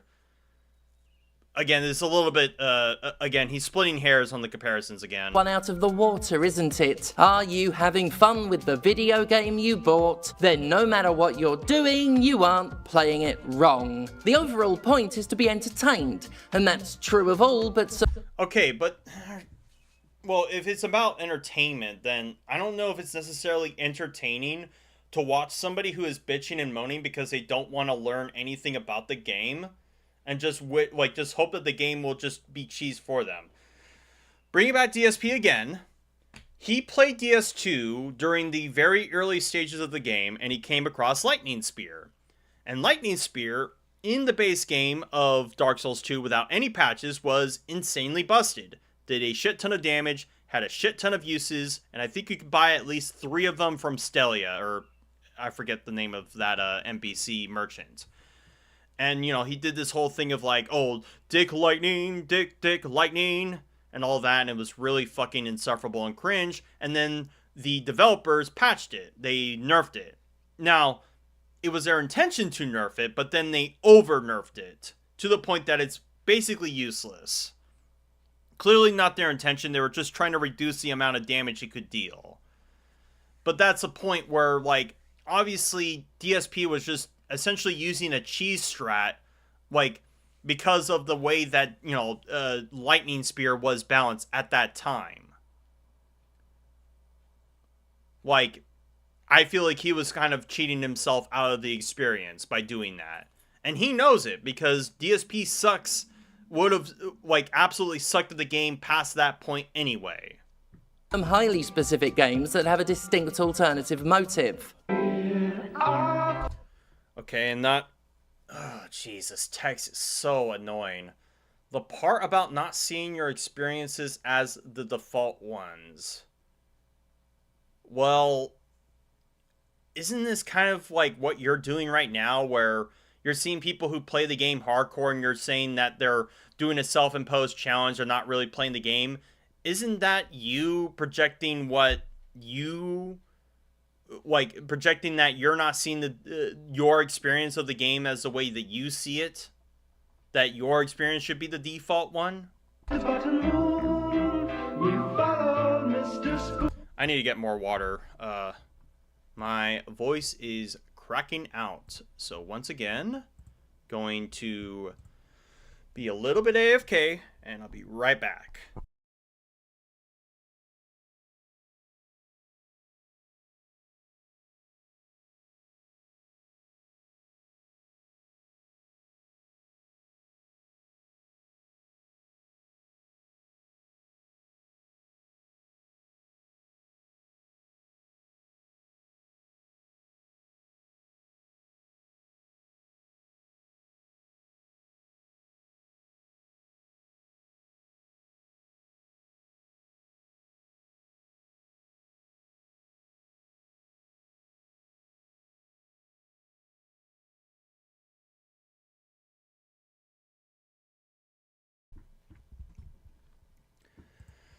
All right, and we are back to this video.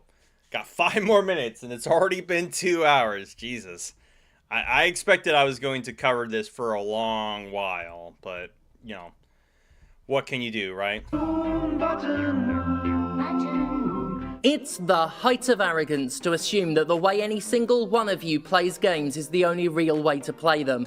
Well, you literally did that. You literally did that in this video. Okay, so I guess thanks for calling yourself out. To consider your particular build, your particular playstyle, your particular use or refusal of features is the default. This is... And nobody says that. They just refuse to use particular items because they're overpowered. Nobody is saying that, oh, this is the default, the ideal way to play the game. I feel like you're doing that by saying that, oh, well, co-op is obviously, encouraged in Elden Ring. You should use it all the time because of the Radon Festival, guys. That's what you're doing. Truer of a game like Elden Ring than many others, not just because the game has so many options to play how you want, but because that game Yeah, including not using particular things that, are decreed to be overpowered. But apparently that's problematic to you. They're imposing themselves. They're doing a challenge run. millions and millions of copies, and let me break it to the hardcore gamers out there, you're a minority. That's why they call you hardcore. Uh-huh. Yeah, because the Elden Ring Soulsborne games are not well known for being hard. Okay, yeah, they're the minority, which, if they are the minority, Jim, do pray tell, why are you giving them so much headspace? Why are you letting them live rent-free in their head if they're just a tiny minority? No, I think you're the minority in this situation, my dude. Because you're more dedicated than the average. I am willing to bet that more players than not summon help for bosses, and I'd wager big on most of them being savvy enough, tactically inclined enough to use ashes, especially the Mimic's Tear. It's Mimic Tear! There's no way! Where did he put the fucking S in Mimic? Where did he put it? Where did he find it? He made this mistake so much that I have to be convinced that it's intentional, or that he just said, fuck it. I said it Mimic's Tear, I'm just gonna say it every single time. Oh, Jesus. And no, I never, I never summoned an actual person in a co-op Elden Ring. I did do a few Ash summons here and there. For example, the Consort Radon, I brought in that fucking Stonesmith Halu, I believe that was the name of that dude. Because he was like a tanky little shit. And, I mean, that boss was incredibly imbalanced. It was just so much to, even wrap your head around trying to even get a word in edgewise. And again, the developers must have known because they nerfed him. What it's there for. Most people who buy these super popular games aren't actually big video game players. If they were, these super popular games would just have niche appeal instead of mainstream success. Okay, but Elden Ring had mainstream appeal, and it is considerably harder than most other casual games. What are we talking about here?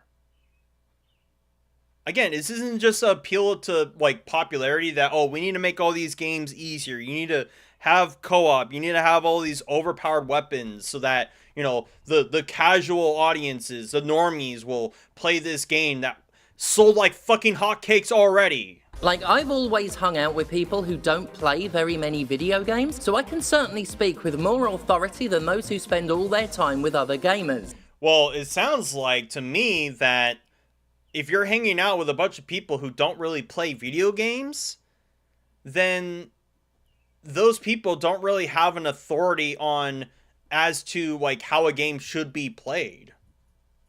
Does it not?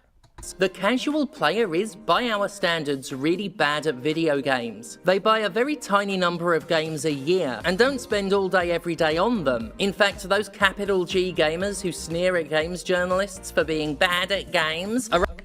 Well, yeah, you should sneer at games journalists, because it's their fucking job to talk about the games of which they're playing.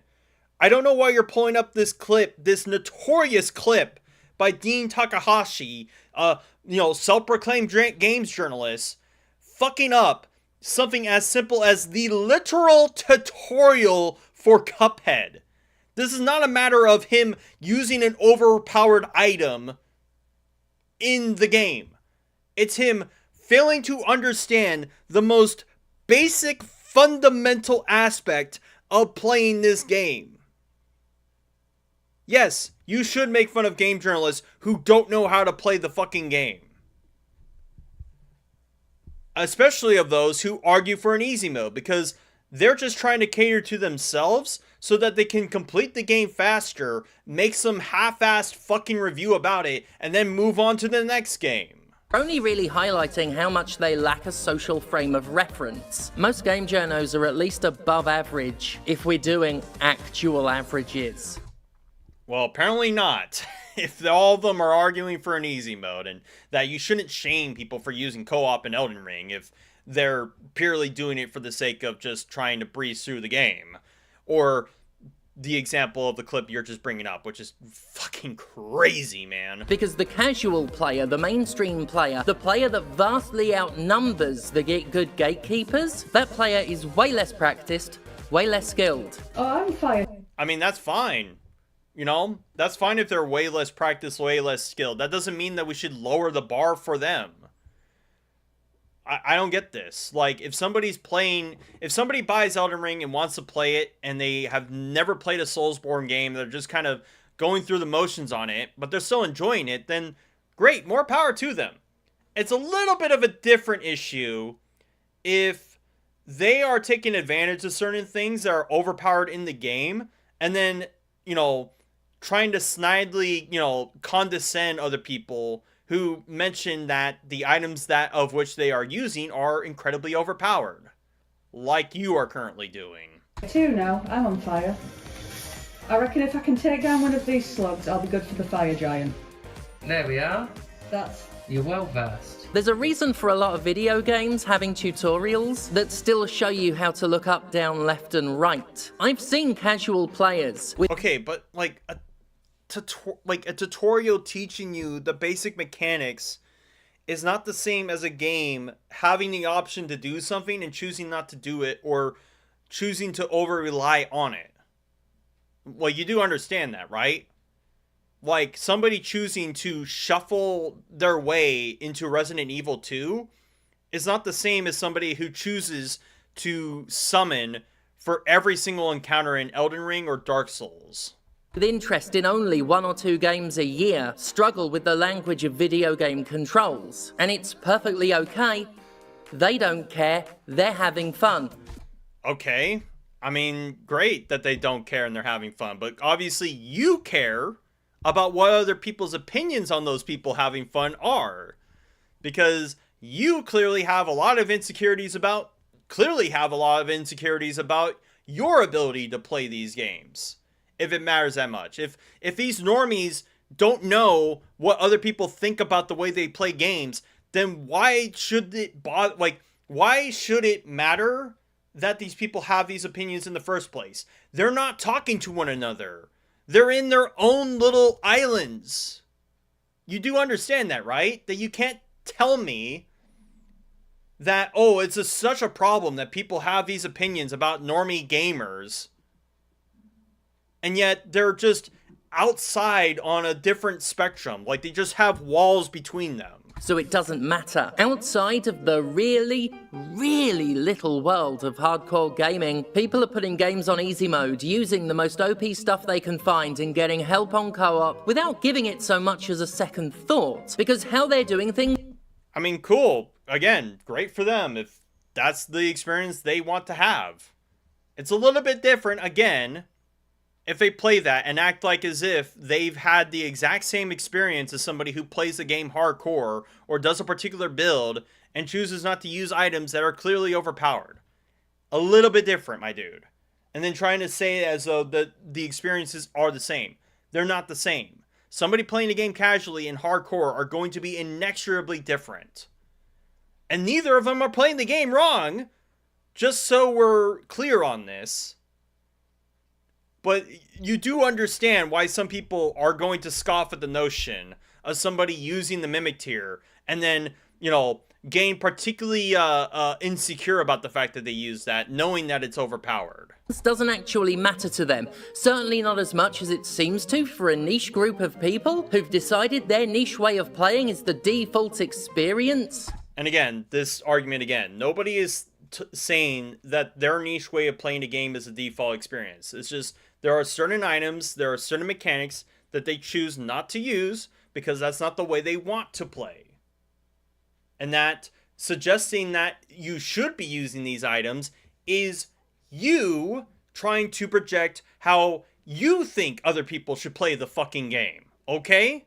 That's what you are doing, not the hardcore gamers. And they get to judge all who don't do as they do. It's not the default experience. It's a challenge run. And it's not a challenge run. If you're doing a build, again, if you're doing a build that you can use these items and not these items, it's not a challenge run. It's just, I'm doing a build where I'm role-playing as a fucking Dragon Lord or Dragon Communion, like, simp. That's not a challenge run. I'm just playing into the roleplay mechanics that are ingrained in every fucking Souls-like game. Arbitrary restriction. It is niche. And that's okay too. Apparently not. Oh boy. Is this it? Please tell me this is just the merch section. Hold up. Let me drag it. Okay, it's just more of this, I think. Okay, yeah. Whew! Alright.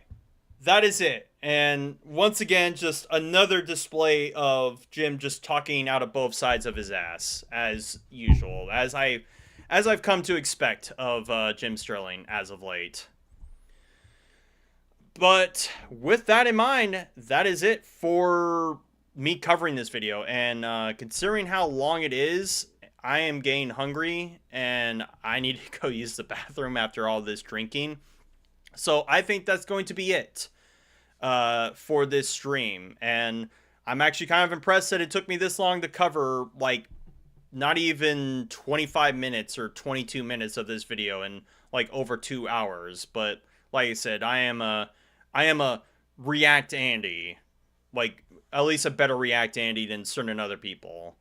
So I hope you enjoyed, and I'll see you in the next stream. And as another update, tomorrow, 7 a.m. Pacific Standard Time, there'll be another art architecture video on TC_Hydro that, well, yeah, just covers that map.